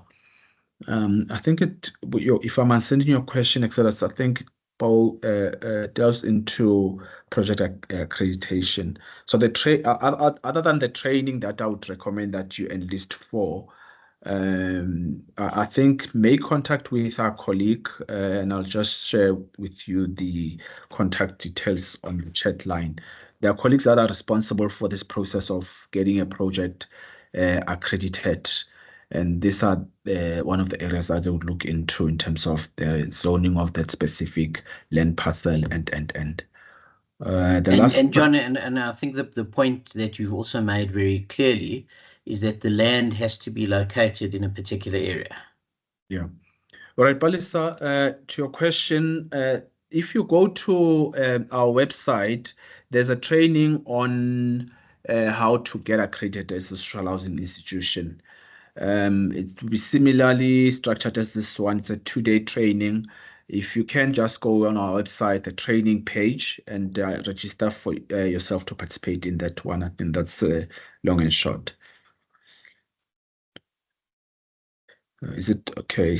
All right, Graham, I think that's about it. How much long you want to give us for a comfort break? I'm not going anywhere. I'm here. I don't know. What do you think? I thought you are giving us a comfort break. No, I'm happy to carry on. I just you indicated you wanted some breaks. If everyone's happy to carry on, we can carry on. Otherwise, I don't know. Up to you. 10-minute break. Yeah, given that we started 9, it's 22, almost 22:11. I think let's have a 5-minute leg stretch and come back with you said you're going into another section, right? Yes, I'm now going on to the in fact, this is the question that Phumzile asked about the vetting of tenants and so on. So section 3 is take on. All right. So if we can all come back at quarter to 11, and then we'll pick up from there. Thanks, guys. Don't log off, please. Still remain on. We just would resume at quarter to. Yeah.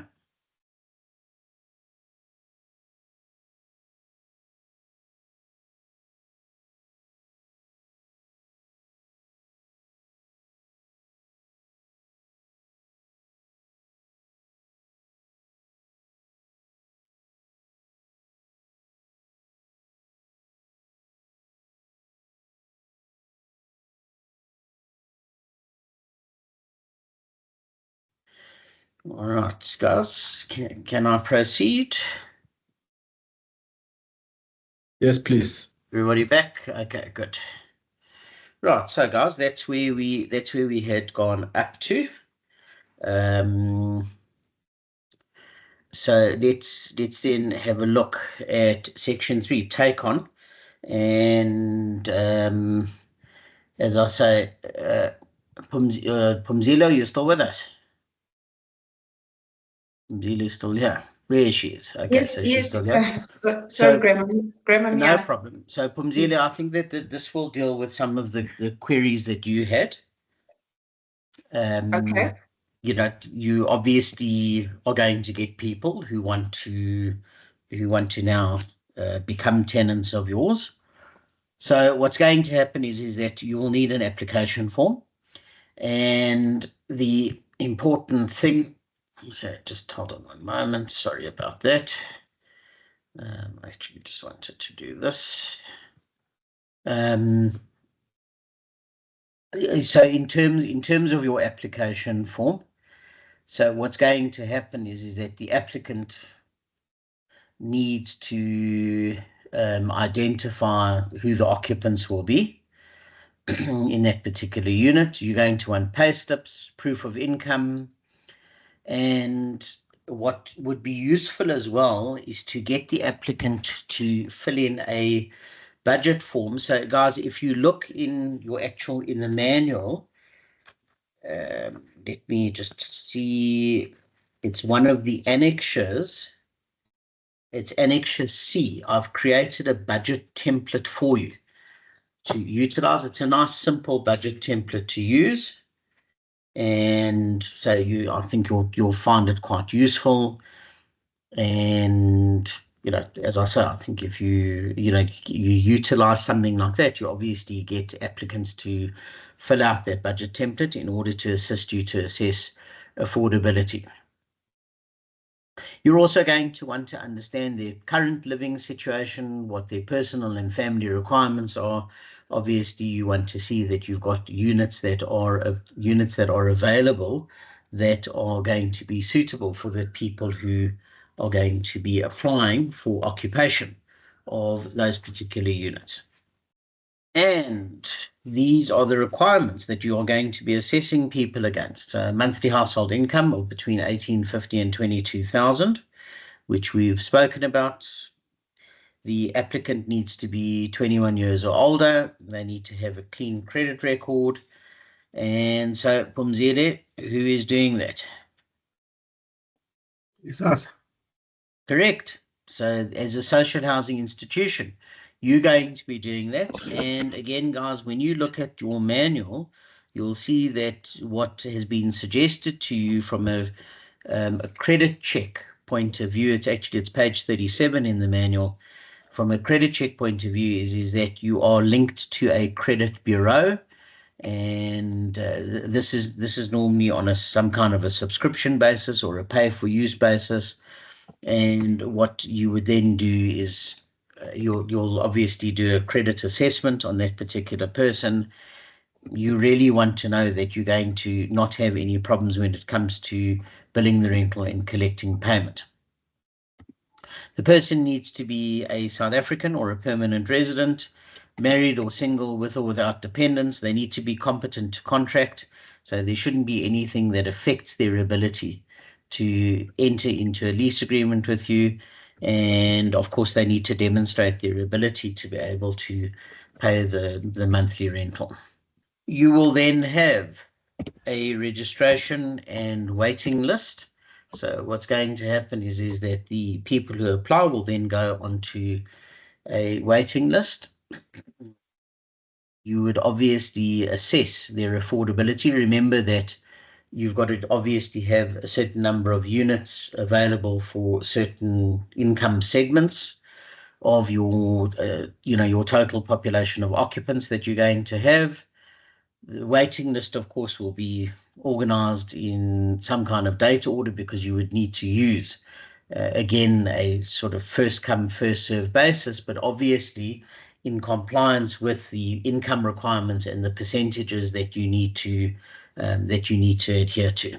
And then I think this was one of the points that John was making a little bit earlier, the role of pre-tenancy training.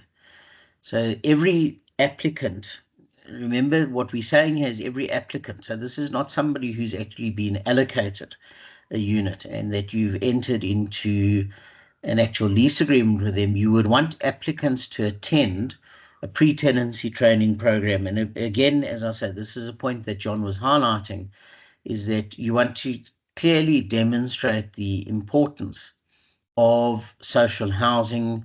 And I think bullet point number 2 is absolutely paramount. The roles and responsibilities of the social housing institution and the roles and responsibilities of the residents. So who's responsible for what, who needs to pay for what the requirements are, who takes care of maintenance. And I think that a lot of people don't understand the social housing environment. And of course, what you want to do is you want to make sure that people are well aware of what is required of them up front. And again, I think the point that John's making is that if your pre-tenancy training is sufficiently detailed and interactive, it's one of the ways that you would look at actually reducing any problems that you have later on down the road. John, anything that you want to add there based on what you mentioned earlier? No, just to say that, in fact, we have a whole section written up on tenant training in terms of how you structure it.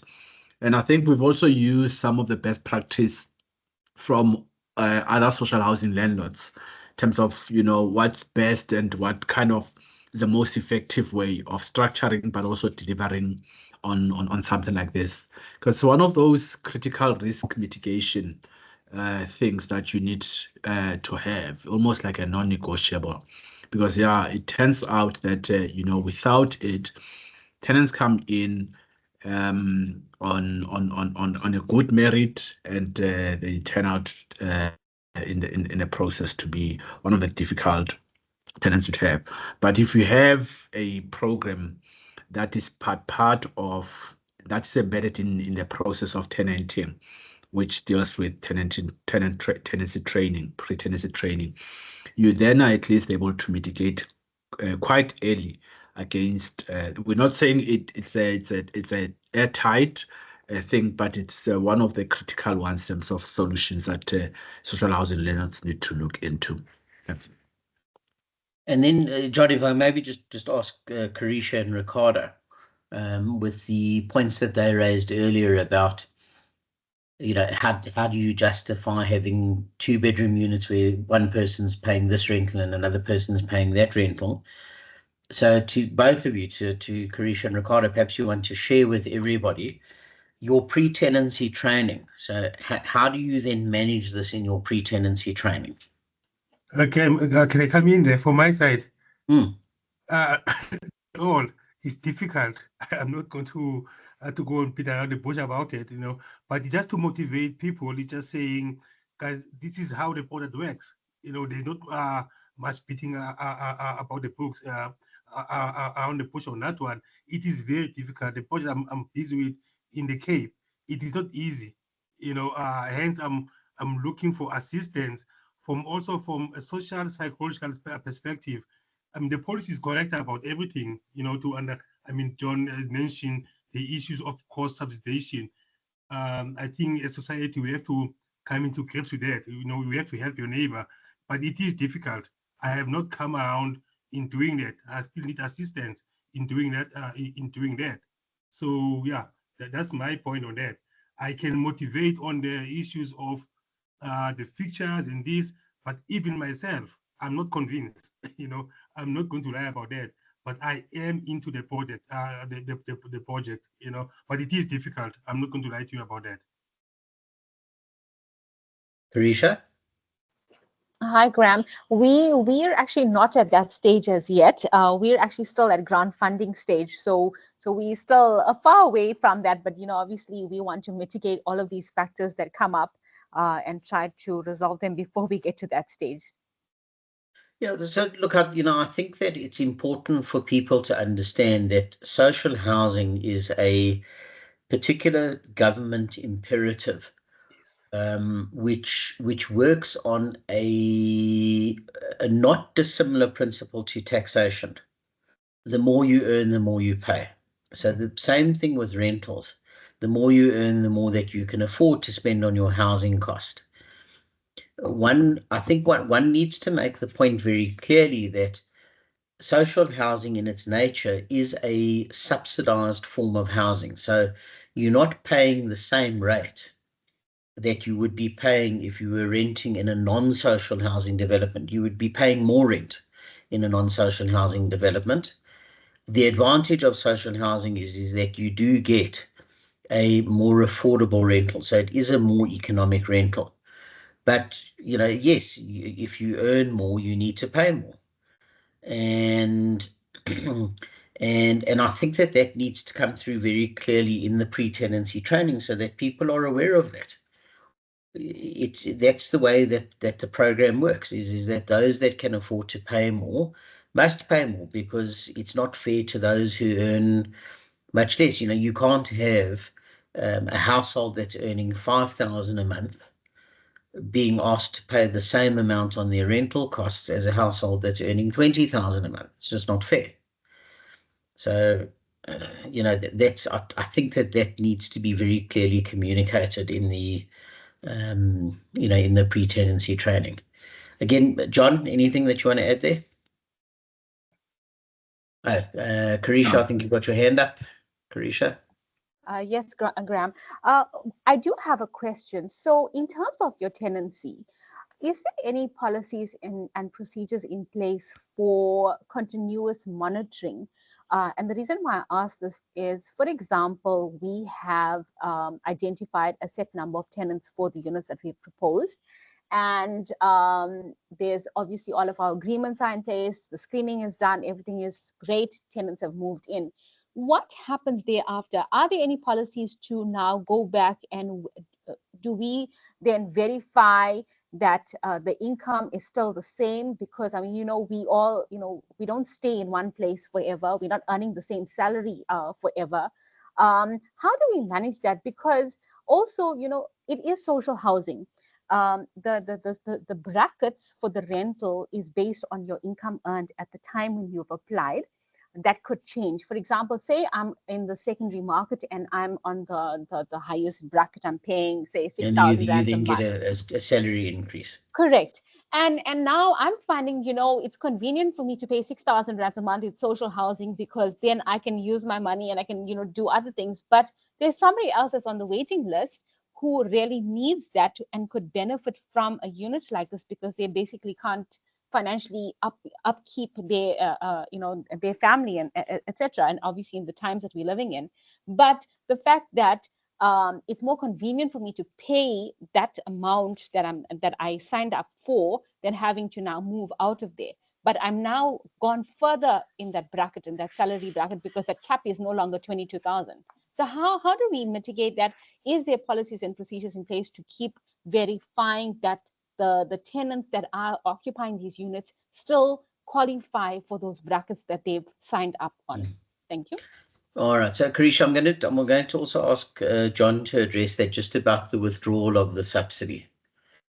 John, so you've got a household. The income's 22,000. Yeah. And next year it's 24,000. So what happens with the subsidized rental that they get? So the social housing policy remains the social housing policy in terms of the income bands that should be housed in a thing. That's clear. I mean, the policy is clear on that.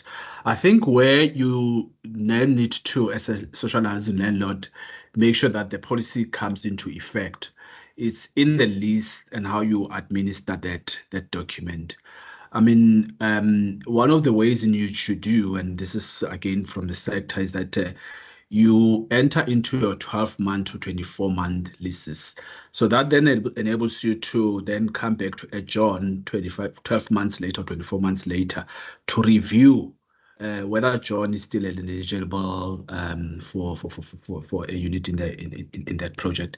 Obviously, there are pros and cons around this approach. I mean, we've had some landlords saying it's quite onerous and too demanding from administration point of view, but it does become one of your risk mitigation, really, because it then says, you are quite alive to who is residing in your estates when you do those regularly cyclical evaluations. And the lease and the administration of the lease agreement is one in which you do. And also just being a visible landlord, really.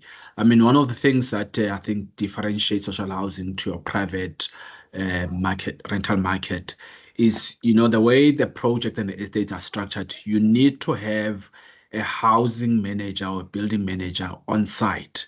And this is the person that really interacts on day-to-day basis with your tenants.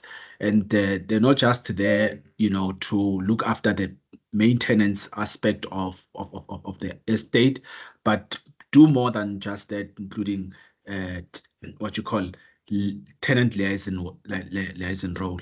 So it's a multiple of things that I see as solution, really, to a problem where John has reached a threshold or is even above the cap, and they still benefiting from the subsidy.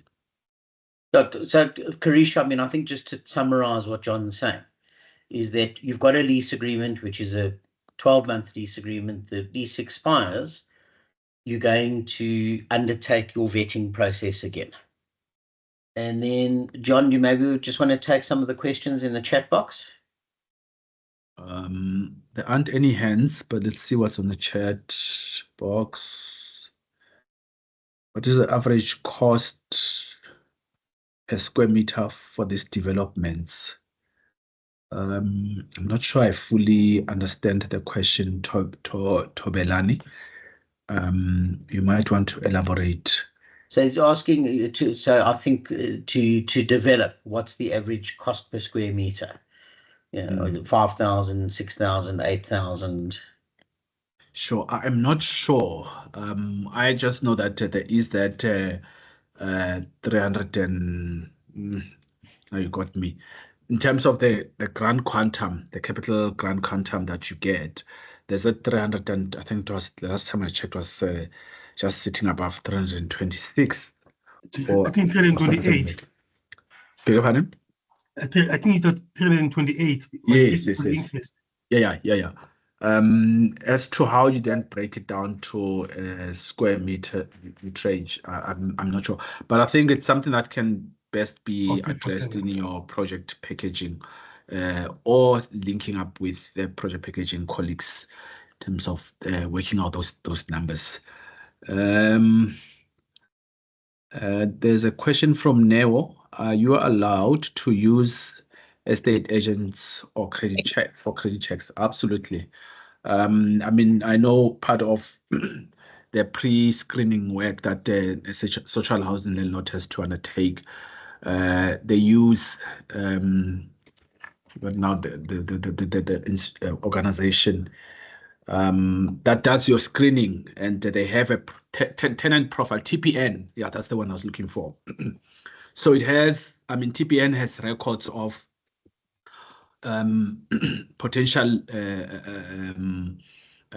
tenants, and they're able to pull an information on, a credit profile on a specific John, and so you are, well, I mean, yeah, I think it's practice in the sector where social housing landlords would not have all those capabilities in house, and they would outsource some of this of that now.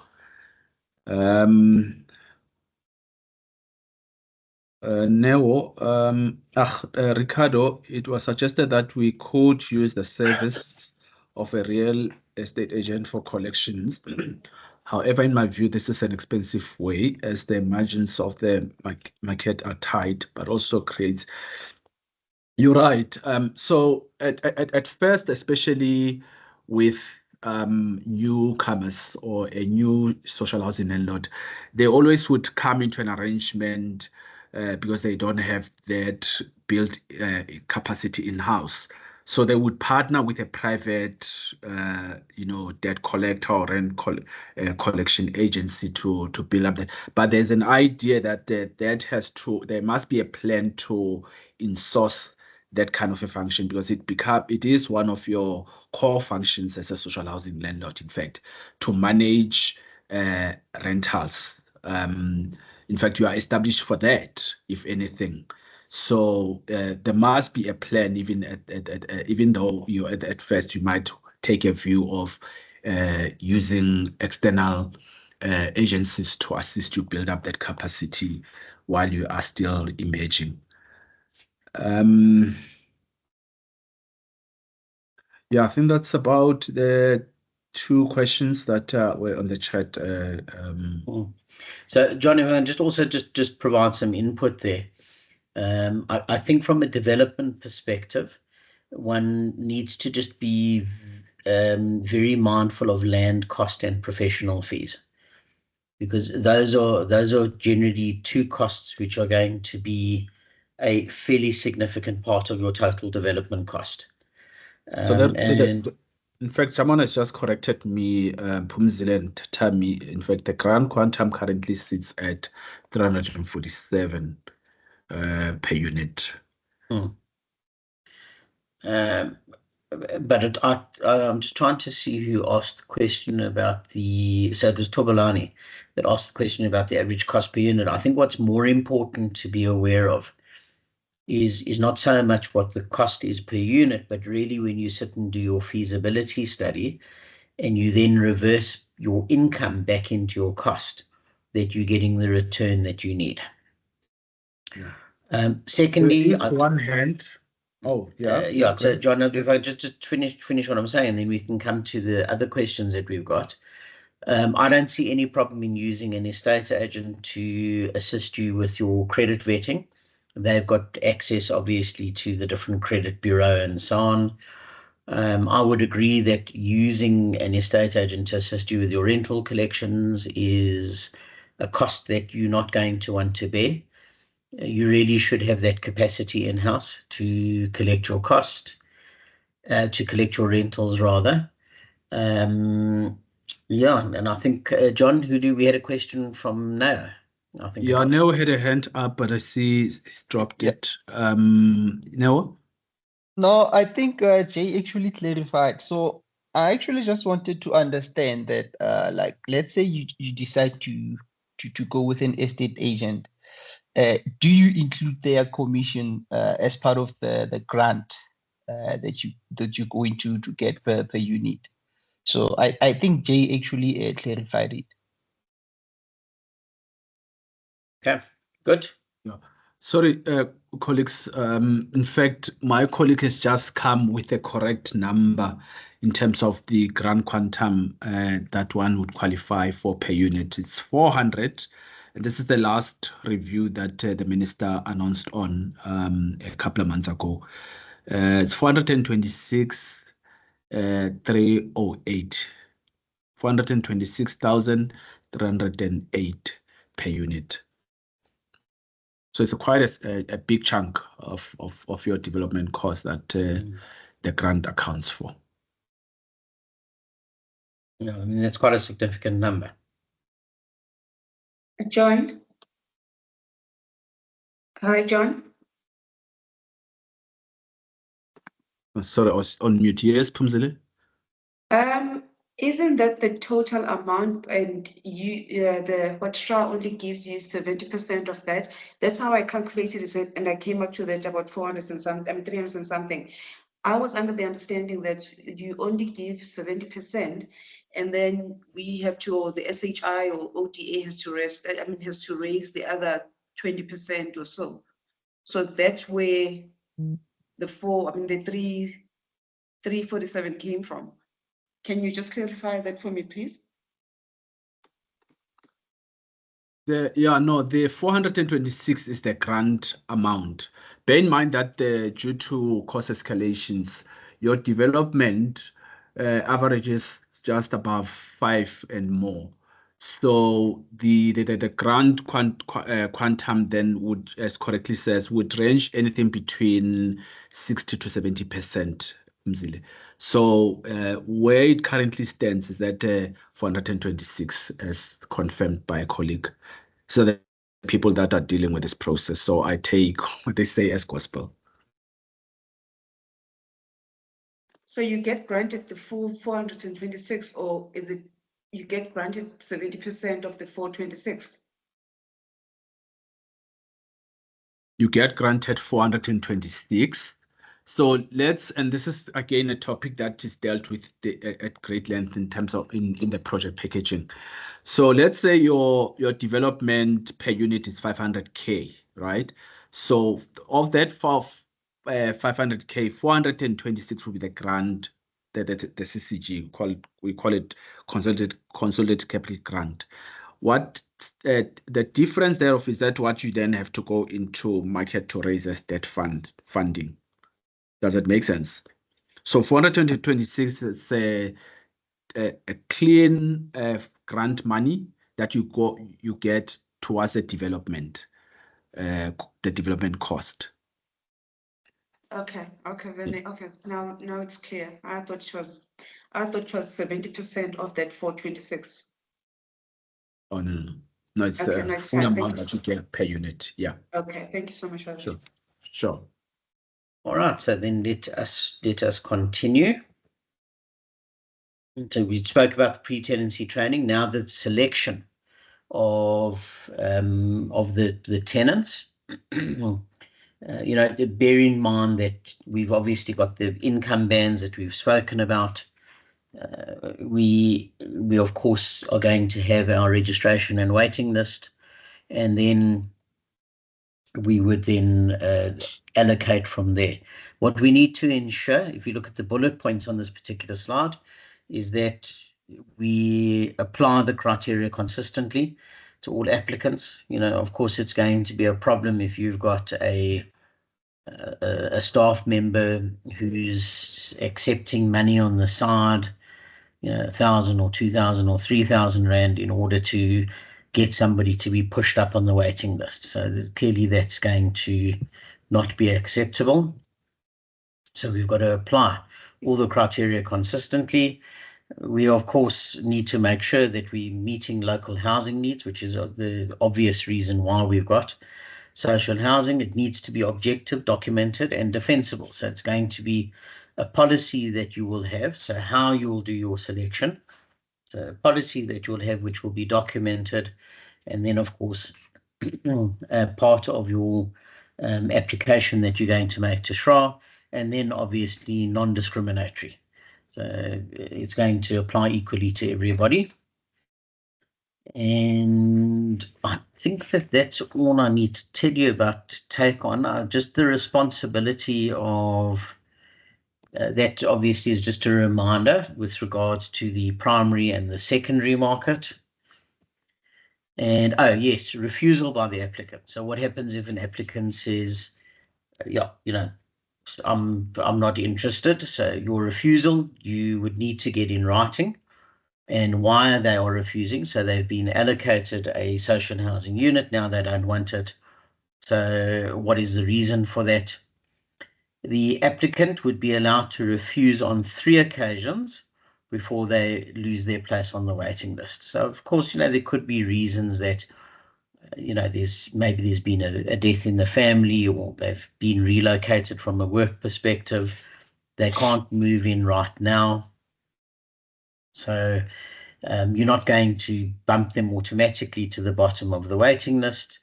But of course, if, you know, they're saying that they're giving you a hard time and there's difficulties that they're giving you and they are continuously refusing the offer you're making, then they would then be bumped off the waiting list and they'd have to go to the bottom of the waiting list should they wish to reapply.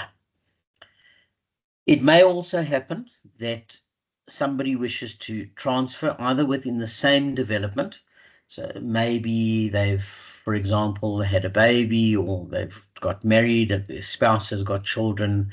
They need a bigger unit. Perhaps what's happened is that they've been transferred from a work perspective. So you've got a development in another location and they want to move to that development in another location. So they would then apply for a transfer. And I haven't actually put the reasons why. I've just said existing residents may request a transfer for the below mentioned reasons. I want to just talk to you about what those reasons would be. So income, you might find that the tenant's income is reduced. Perhaps one of the household members has lost their job, so they have less income. They need to move to a smaller unit. Medical need. So there could be a reason why they need to move in the development, perhaps to a ground floor unit as opposed to being on the first floor. You might find that somebody's now in a wheelchair. The distance that they need to travel to and from work, so that's why they want to move to one of your other developments that you have. Social conflict, so within the household, perhaps you've got some, you know, some abuse or violence issues within the household, and it's obviously not safe for the occupants, so you want to move some of the occupants.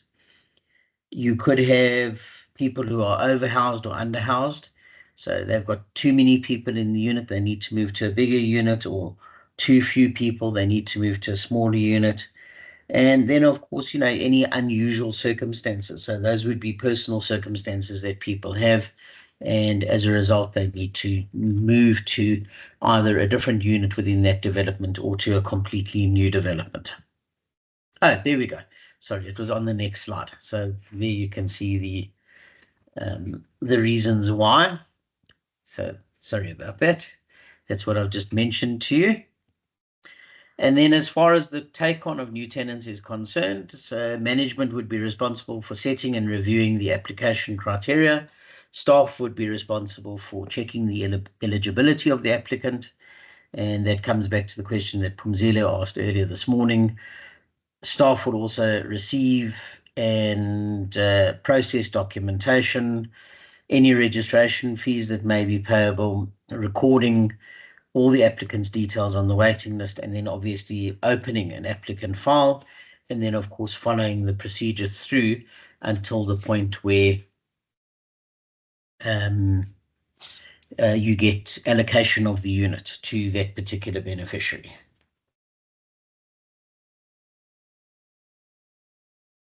Okay, so before we go on to section 4, any questions that anybody wants to ask there?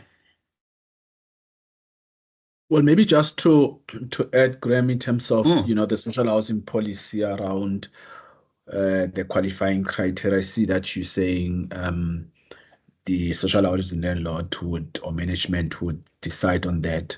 In fact, the policy is quite clear in terms of who qualifies to apply for a social housing unit. So it's got to be a South African citizen or someone who bears South African citizenry.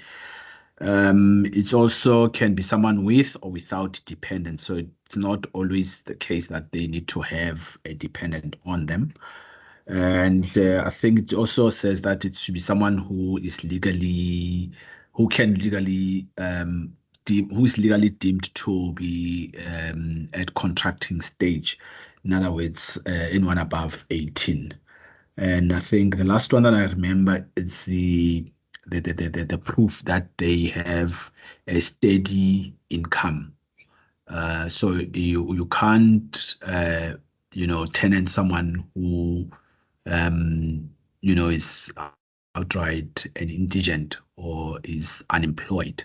So there must be, as part of their, I think, vetting, that proof that they produce either a pay slip or something. And there will always be argument about, what about people who do not have a pay slip? And I think things such as their bank account, their statement becomes that proof that is added to the documents that they submit as part of the application. Yeah. All right, so moving on to section 4. So this deals with letting. Obviously, this is the point that we want to get to, where a tenant's going to be signing a lease agreement, and we are now occupying the units. At that point, we can, of course, then charge rental, and that's ultimately what we want to do. So you can see that the lease agreement would be signed at a management level on behalf of the social housing institution. The resident needs to be given a signed copy of the lease. Again, you will see that that's a requirement in terms of the Rental Housing Act.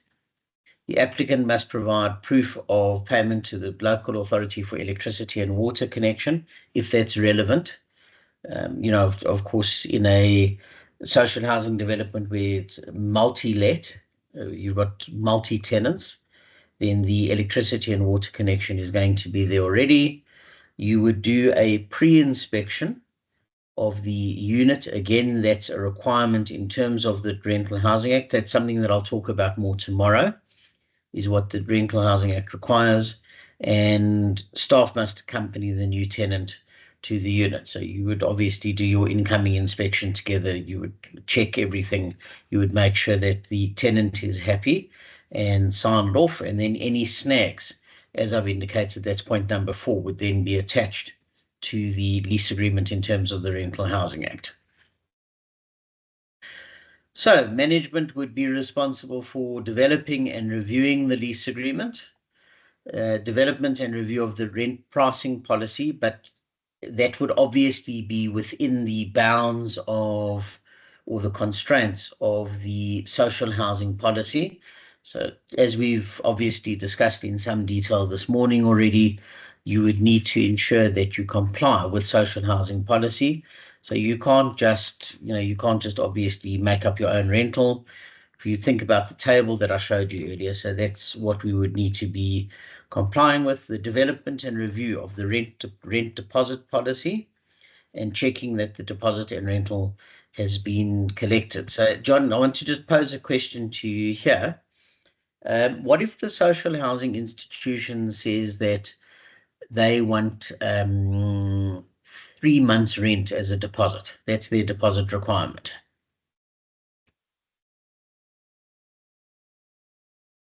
So I don't think there's a strict rule in terms of the policy there. Obviously, there is something on deposits, but there's no strict rule in terms of how many months of rent can one. There is, however, a disadvantage because remember, loading your deposit and making it more inaccessible to your potential tenants. It then says it compromises your ability to be able to tenant. So you almost have to find a balance here. This is why in some cases, depending on the locality, some institutions would actually even say they forego the deposit. Or they spread it out in months and things like that. I think it's entirely up to the social housing landlord, really, if I'm correct. So, guys, insofar as the Rental Housing Act is concerned, the Rental Housing Act has no requirement with regards to how much the deposit is. The only thing that the Rental Housing Act says is that whatever the deposit requirement is, it must be in the lease agreement. So if your deposit requirement is 1 month's rental, then it must say so in the lease agreement. If it's 2 months rental, then it must say so in the lease agreement. I think that the point that John is making is obviously very valid. You know, you're talking about a market that falls into a particular economic sector. Very, very challenging if you come along and say you want 3 months rental as a deposit. So that of course would be problematic. I think the standard would be a month's rental. That's usually what's required as a deposit. And then, John, I see quite an interesting question that's been asked in the chat box about how intensive is the bank statement salary advance verification done, since some of the documents can possibly be forged. So Sisi Mokhang, that's why you want to have a proper vetting process, because you of course want to pick that up. So when you say how intensive is the bank statement salary advance verification done, remember that's your responsibility. You as the social housing institution are going to do that verification. You know, you often can see a forgery. People are cutting and sticking and so on, but of course some forgeries are very good. And that's why I think it's also important that you get references where you can call people and you can do this verification. But obviously you need to make sure that you're not being lied to. You know, you might be given a reference and then that reference is that person's brother or sister. And then you phone up for a reference and they tell you, yes, everything's fine. Then there are no problems at all. So that's the reason why it's probably best that you are linked to a credit bureau where you have access to their systems, and obviously their systems are quite sophisticated in terms of cross-checking various different things and assessing the quality of the applicant. So I hope that answers that question. And then Tobolani, do tenants earn interest on their deposits? Is this regulated? So the answer to that is yes. Again, it's in the Rental Housing Act. So again, it's something that I'll talk about tomorrow in more detail. So this is one of the issues that I would have mentioned, is that in terms of the Rental Housing Act, the tenant's deposit must go into an interest-bearing account and they would be entitled to the interest. So you can't hold the money that's sitting on deposit and keep the interest. So the interest has to be paid to the tenant. Guys, just following on from Tobolani's question, one of the things you may want to consider instead of actually taking deposits and sitting with the money, and then you've also got to manage the bank account, is that and of course it depends on the quantum of the deposit, the amount of the deposit, is that you ask the tenant to get a bank guarantee. So what would happen is that the tenant will go to the bank, they put money into an account, and then they ask the bank to issue a bank guarantee against that deposit. So that what the bank does is the bank freezes that bank account so that the tenant can't take the money out. They freeze the account, and then they would issue a letter, which would be a bank guarantee saying that the money is available, and obviously if you need to call on the money, then you would be able to do so. One of the reasons why tenants would not necessarily like to go this route, if that was the way that you operate, if that was your policy as a social housing institution, is that you have to pay the bank for a bank guarantee. So, you're also going to find that the tenant is financially constrained, and now they've got to pay for a bank guarantee. But it's just something that I'm mentioning to you as a way around having to sit with all the cash, and then you're worrying about actually managing the account. But again, going back to Tobelani's question, the simple answer is yes, tenants earn interest and it needs to be paid to them. Any other questions that you want to ask there about that? As I said, I'll discuss the Rental Housing Act in more detail tomorrow. And then your staff, as far as letting is concerned, so your staff would be responsible for ensuring that letting requirements are it says are furnished to, that should, I suppose, really be or adhered to and complied with by the client. Preparation and signing of the lease agreement by both the client and the social housing institution. Updating the tenant's listing, because obviously that tenant is no longer on the waiting list. So that tenant would now be allocated with a unit. So obviously you can remove them from the waiting list because they now are occupying. Making the appointment for the client to move in. Obtaining keys from your technical department, your supervisor, your caretaker, your property manager. Moving in of the client, together with your pre-inspection and handover of the signed lease agreement. Remember, as I've mentioned to you, that that's a requirement in terms of the Rental Housing Act, is that prior to taking occupation, and then you'll also see that when the tenant vacates, the landlord and the tenant need to inspect together. So they would do their inspection together, and then they obviously have to sign off together. Providing keys to vacant units, undertaking any maintenance requests, indicating the allocation of costs to the finance department. Obviously, all the paperwork needs to go to the finance department so that the finance department can bill correctly, make sure that they've got all the tenants' details, they know where to send rent statements and so on, and then introducing any community development opportunities to the client. So I think that that's an important issue as well, is this whole idea of community development. So the thinking would be that social housing falls into a broader community development role. So social housing doesn't operate in a vacuum. Oops, sorry about that. Social housing doesn't operate in a vacuum. There is a broader community development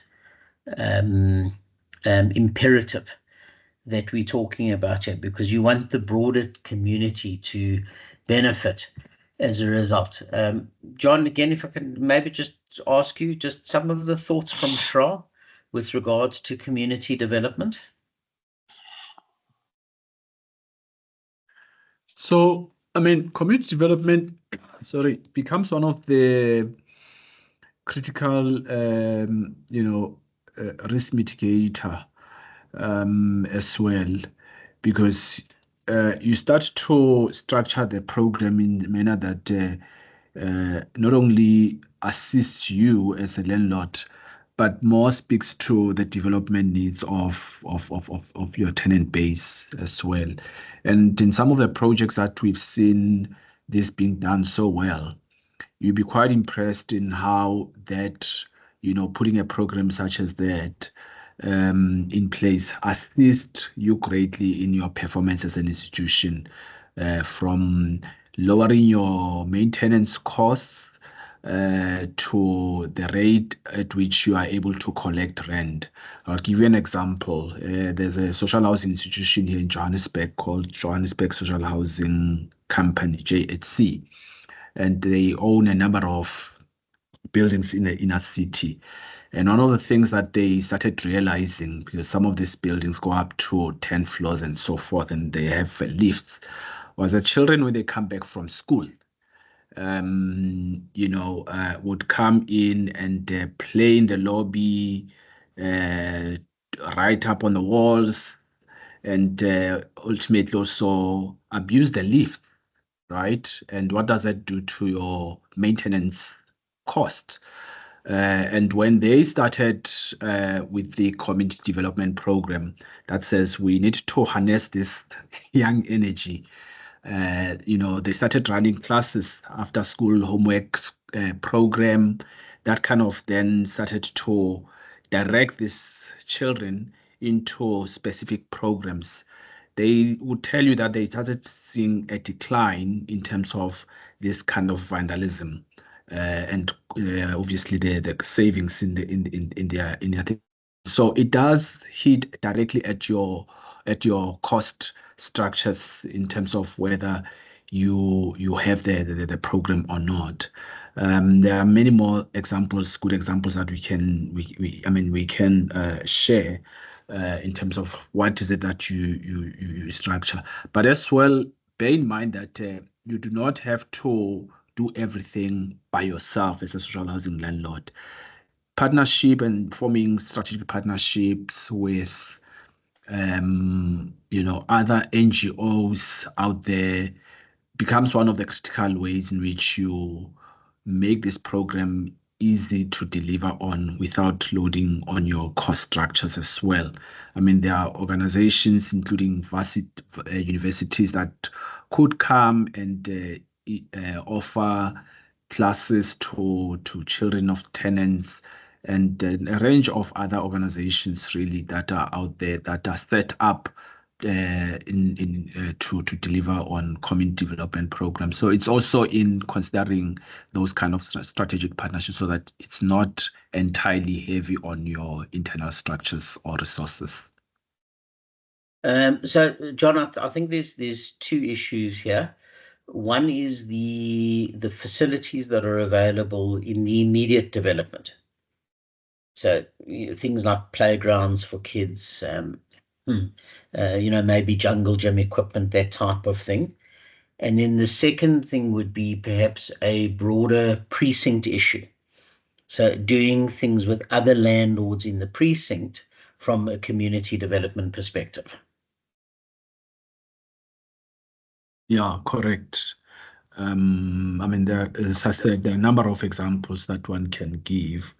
Here in Hillbrow, one of the social housing landlord, Madula Moho, I think in partnering with other landlords who are not necessarily social housing landlords, they've created a nice precinct which has brought in also the security aspect of the neighborhood to fore as well. So, they developed a local park, the walkways there are safer, and the cleaning of that particular, precinct is taken care of collectively. So there's even less reliance on, obviously, municipality still to its role, but there is, even because of that concerted effort taken by a group of landlords in a specific precinct, we are able to also address some of these needs that your tenant would ordinarily, have, particularly around security and access to amenities such as parks and as well. Yeah. John, and what's the view of SHA with regards to, let's say, taking that a step further and assisting unemployed people to get a job, or upskilling and training So what? Yeah, how far does one want the social housing institution to go? So I think, look, from the SHRA side of things, there isn't really a one specific program that we can say, here's a program that's well resourced and one could look at in terms of assisting a social housing landlords to implement the thing.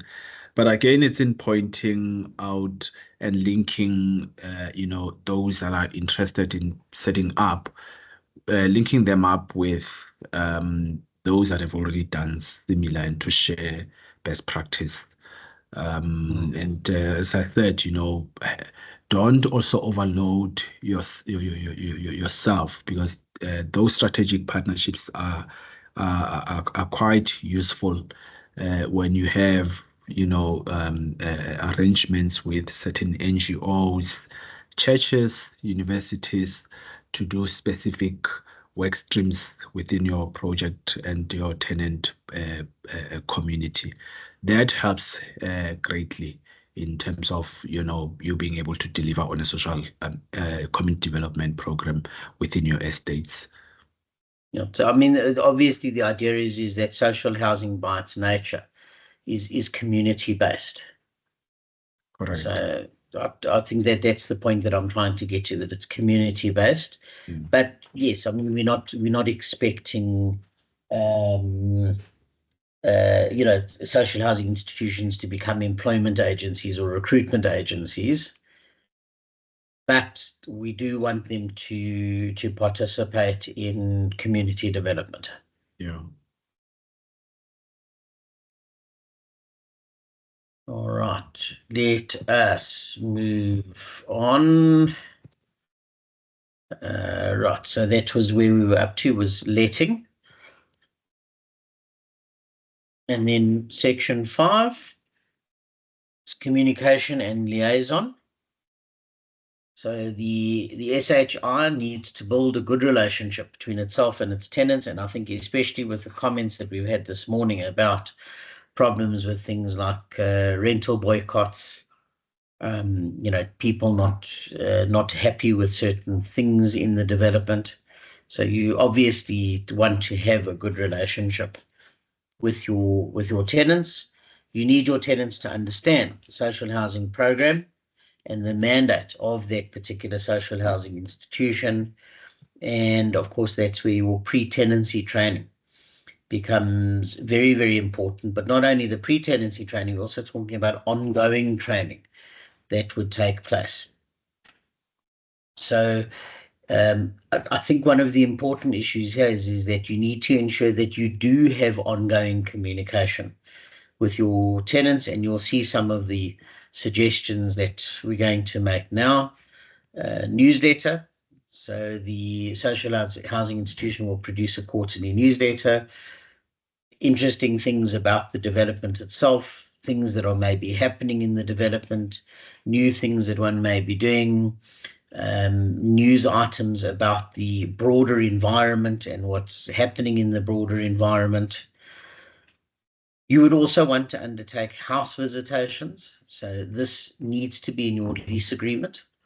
So it's very important that you put it in your lease agreement that you will do inspections on, for example, a quarterly basis.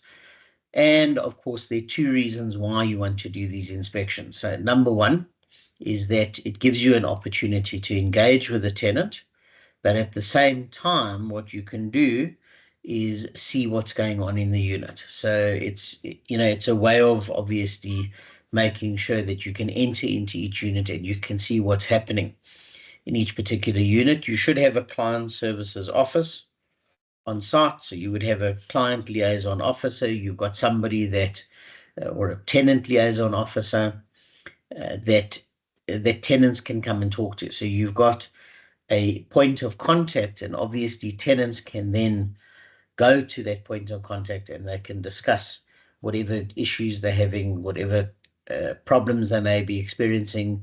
One would also encourage tenants to do this if they're anticipating having problems with the payment of rental.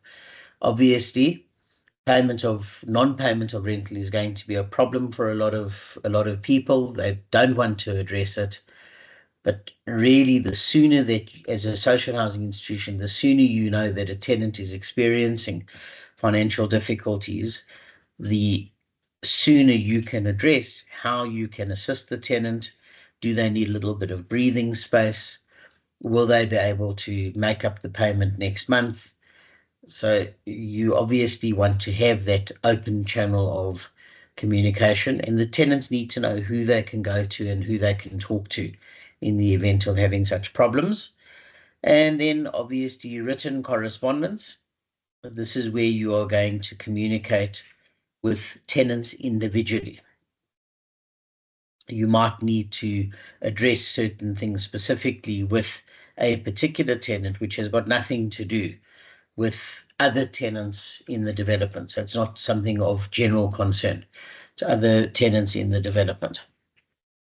So in this regard, management would be responsible for the development and review of business communication, marketing plans, so business plans, communication plans, marketing plans, so each of those three. Researching communication channels, so how you would go about actually addressing your tenants and talking to your tenants and communicating with them, and then evaluating your communications and how you could go about implementing improvements. Maybe you need to do things differently. Staff would be responsible for distributing the communication. Obviously, they've got to get it out to the tenants. Writing things for publications. So you might have staff that want to write news articles for your publications. They are obviously on the ground. They can see what's going on. So they are really very well placed to write those communications and to contribute to things like your quarterly newsletter. And then, of course, the staff that you employ will be responsible for receiving feedback. And then once they get that information, they need to obviously follow up. So they need to do something with that information. They can't just leave it. They would need to communicate it to the correct person. There might be some suggestions. Obviously, they can pass on those suggestions to the correct people. Guys, one of the things that I haven't mentioned here is that, and it's probably a very good thing for every social housing institution to undertake, is regular ongoing training. So even if it's just an hour information session once a month, or every second month, or every third month. So just to remind people what social housing is about, what their responsibilities are in social housing. So you're keeping that message going all the time. And I think that the clarity of communication and the ongoing communication is one of the ways in which you're going to build relationships with your tenants and reduce the possibility of having things like rent boycotts or something that happens in a development and that's not, that's not correctly addressed. So let's say, for example, that there is an allegation of harassment. So you've maybe got a property manager or a building supervisor or a building caretaker who's on site and there's an allegation of harassment. You've got to take it seriously. So you can't just say, well, it never happened and sweep it under the carpet. That's all part of your communication process. And as I've said, I think the clarity of communication is going to go a long way to reducing the possibility of any conflict that may occur in the future. So again, John, anything that you want to add about communication? No, I think there is a section that you deal with later on in terms of the complaints management system. I think that's a key one for me there. Thanks. Okay. John, so how do you want to handle today's session? Where do you want to go?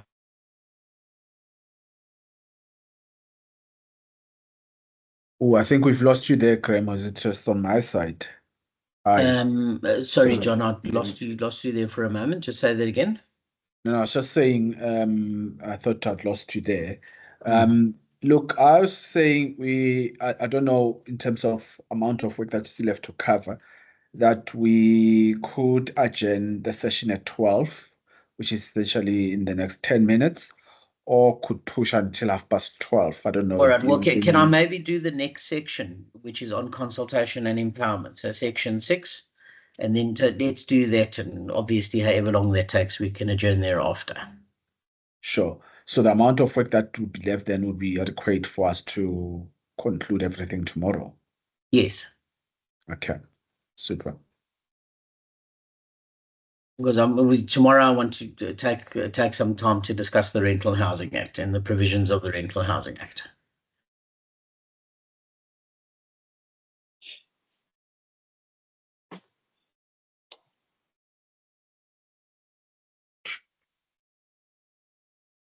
All right, so just to finish off section 5, and as I said, so section 5 and section 6 linked together, as you'll all see. The liaison with tenants, you want tenants to adhere to your house rules. So one of the things that we haven't mentioned, you would have house rules for each particular development, and those house rules will then form part of your lease agreement. So it would actually be appended or attached to the lease agreement. The communication process with your tenants, you would want to be getting feedback about the house rules. So are there certain problems with the house rules? Are there things that tenants are maybe not happy with insofar as the house rules are concerned? Are there possibly issues that tenants have with regards to what the social housing institution is providing? There might very well be suggestions that tenants want to make about services that the SHI could provide. There could be issues around quality of the units, maybe some things related to maintenance. So this would all be part of your communication and liaison process. And then obviously following on from that, and I've already mentioned these things. If you look at the types of things that the staff would be responsible for, so developing training, education, and participation programs, delivering those programs, planning house visits, making appointments for the visits, conducting interviews, recording and analysing the results of those interviews, assisting tenants where necessary, referring problems to specialist assistance. There might be, for example, issues with things like drug and alcohol abuse. You can't deal with that as a social housing institution. So you would need to know where to, where to refer people to where they're having such problems. And then, as I've mentioned, obviously related to this communication and liaison process is consultation and empowerment. So tenant consultation. So this is a way of you getting the views of tenants regarding housing issues. You need to view your tenants as partners. So although they are tenants, they really are partners in this whole process. Remember that they're paying to be there. So it's not something that's been given to them for free. They are paying to be there. They're entitled to express their views. And because they are living there, they can often give you views that you may not have as the social housing institution.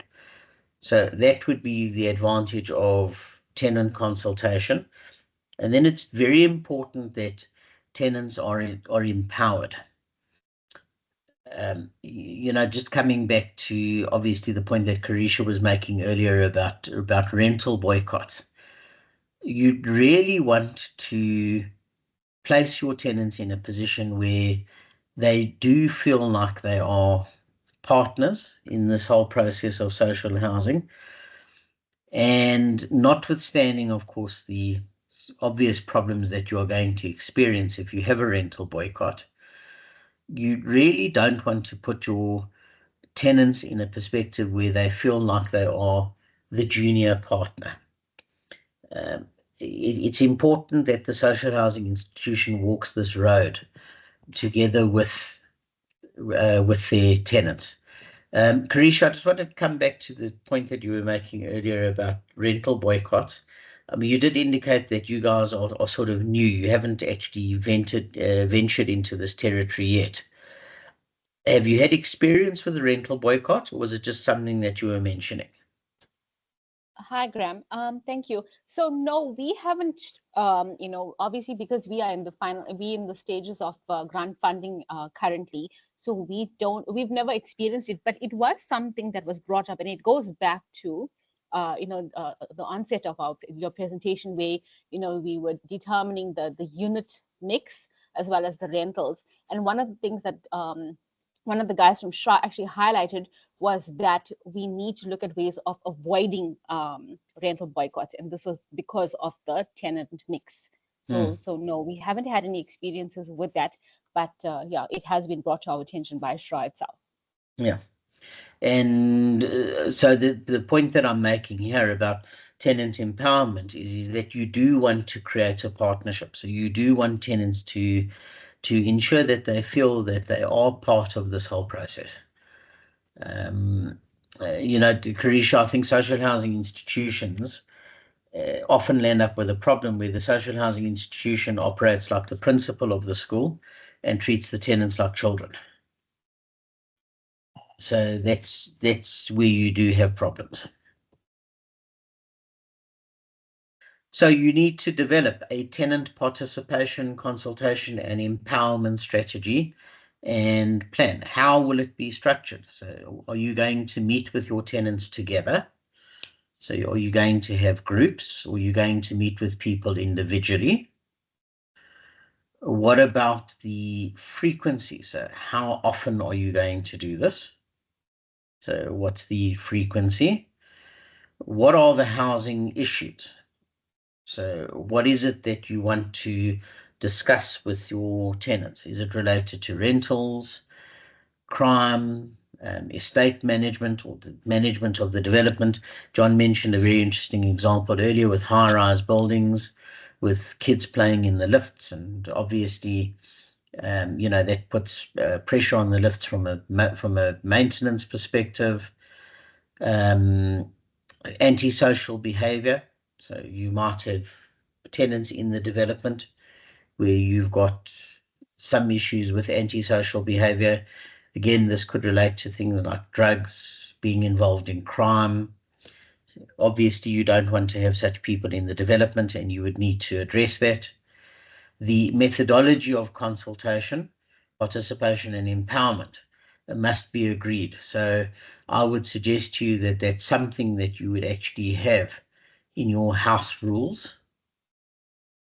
People know how often this happens, how things take place, when you will have meetings, when you will have training, who the people are that can be approached for support.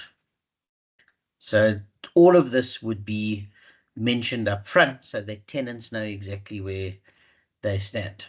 And then consultation, obviously, as I've already mentioned, identifying tenants' needs and expectations.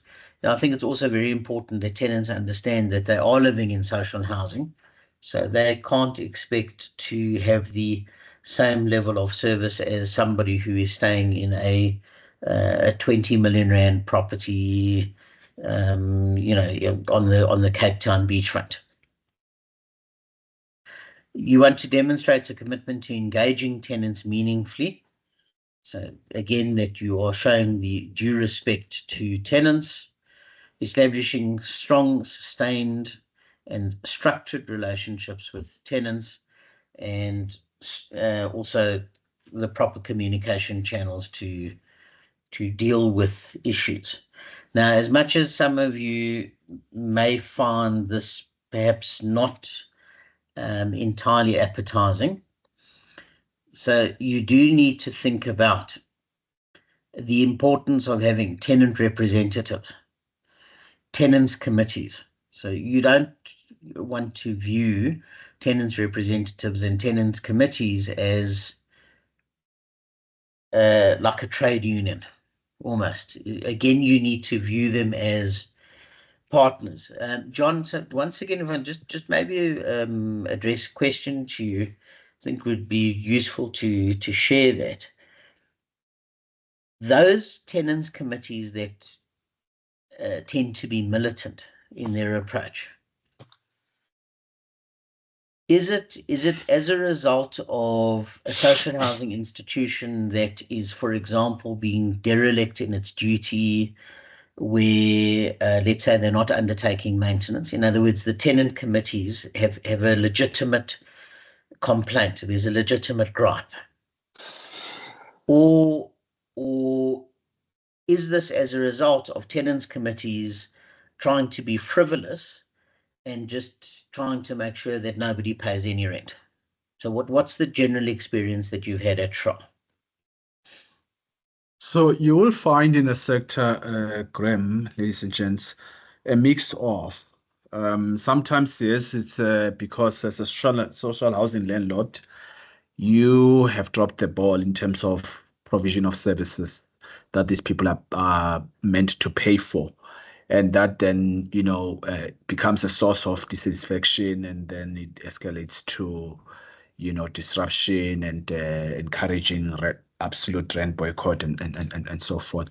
But in some instances, you do find that, for some of the best performing institutions like your Madula Moho that have a footprint here in Johannesburg, and I think in the Western Cape, they will tell you that they've experienced a rent boycott despite them having done things to book, but one of the best performing social housing institution. So there is that element of political, not political interference, but something along those lines, where politicians also wants to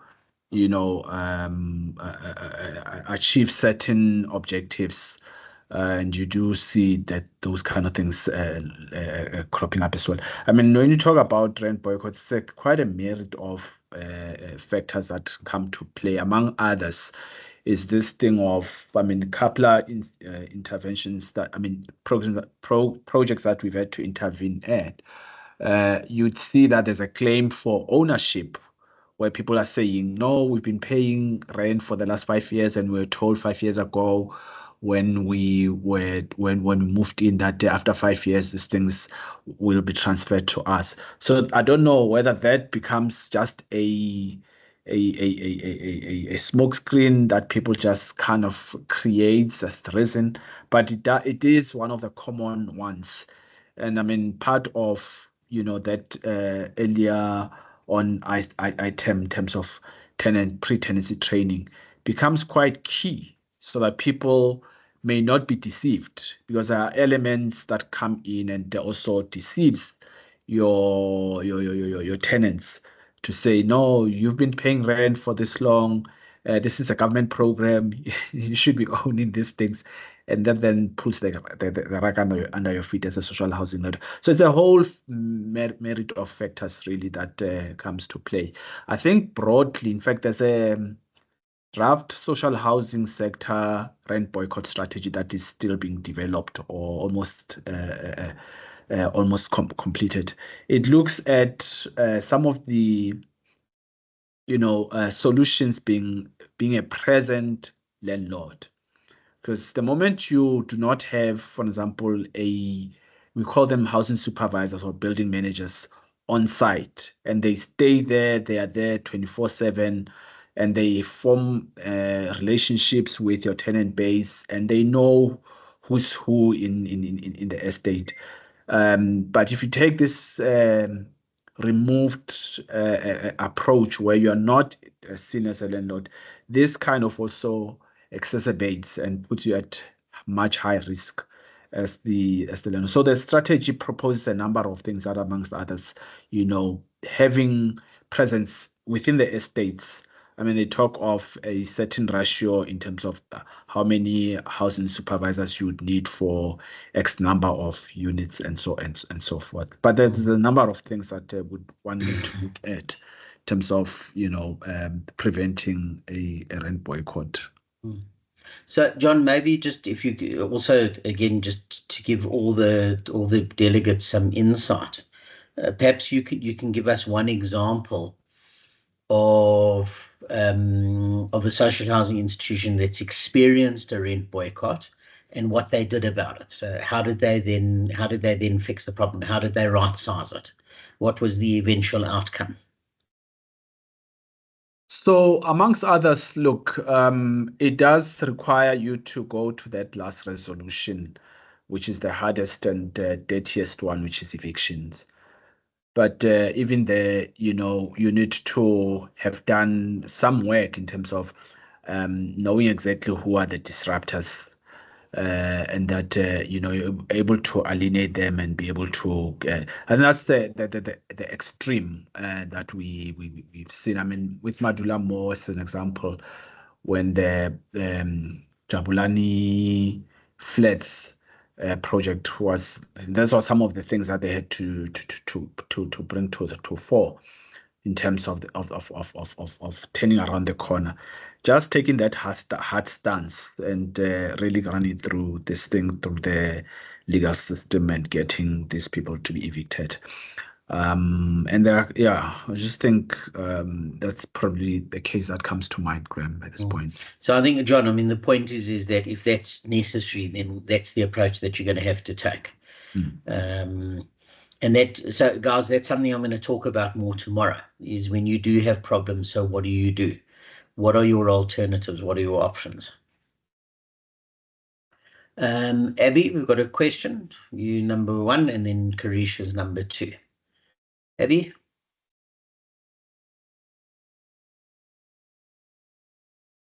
Abby Khoza?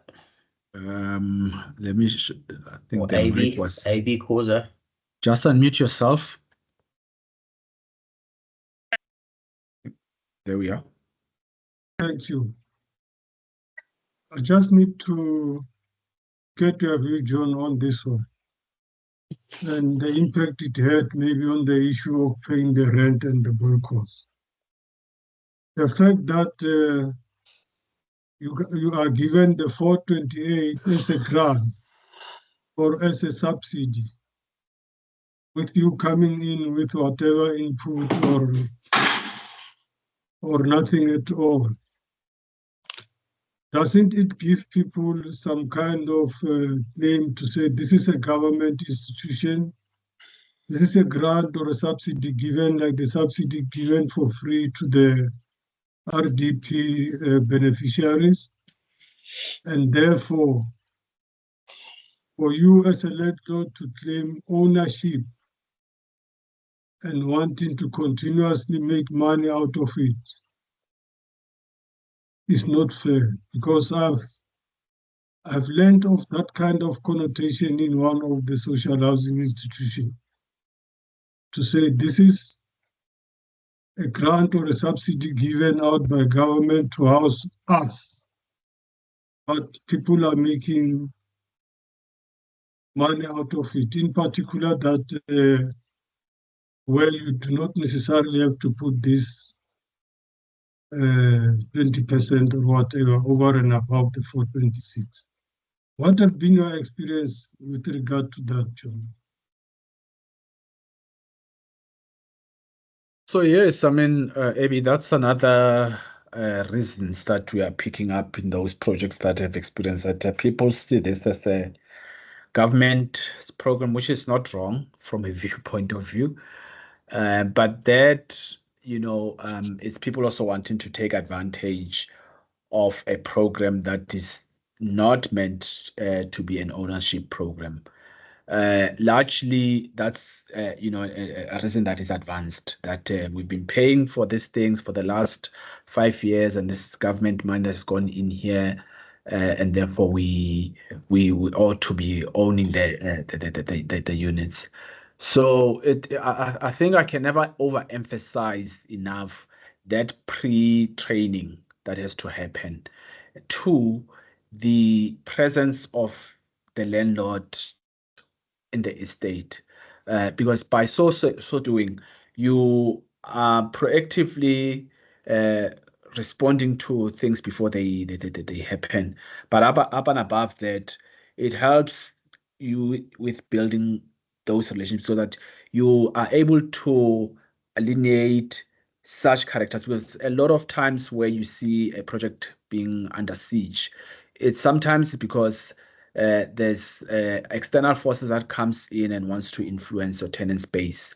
But if you have a solid relationship built, like what Graham has indicated, that these are people, I mean, your tenants are not just secondary in this relationship, they are primary in this relationship. And when you have put in place and can secure in building a solid relationship between yourself as a landlord and you are able to then alienate such characters when they try to infiltrate the project. There are a number of, I mean, things that a social institution would do in trying to and they become sometimes, I mean, rent boycott is one of the deadliest and dirtiest thing one institution can have. In fact, some institutions that we talk about now are actually have had to go for closure and so forth, because it does hit at the bottom line at the end of the day. But yeah, amongst others would be that claim of this is a government subsidy that's gone in here and therefore I'm entitled, and that ownership expectation as well.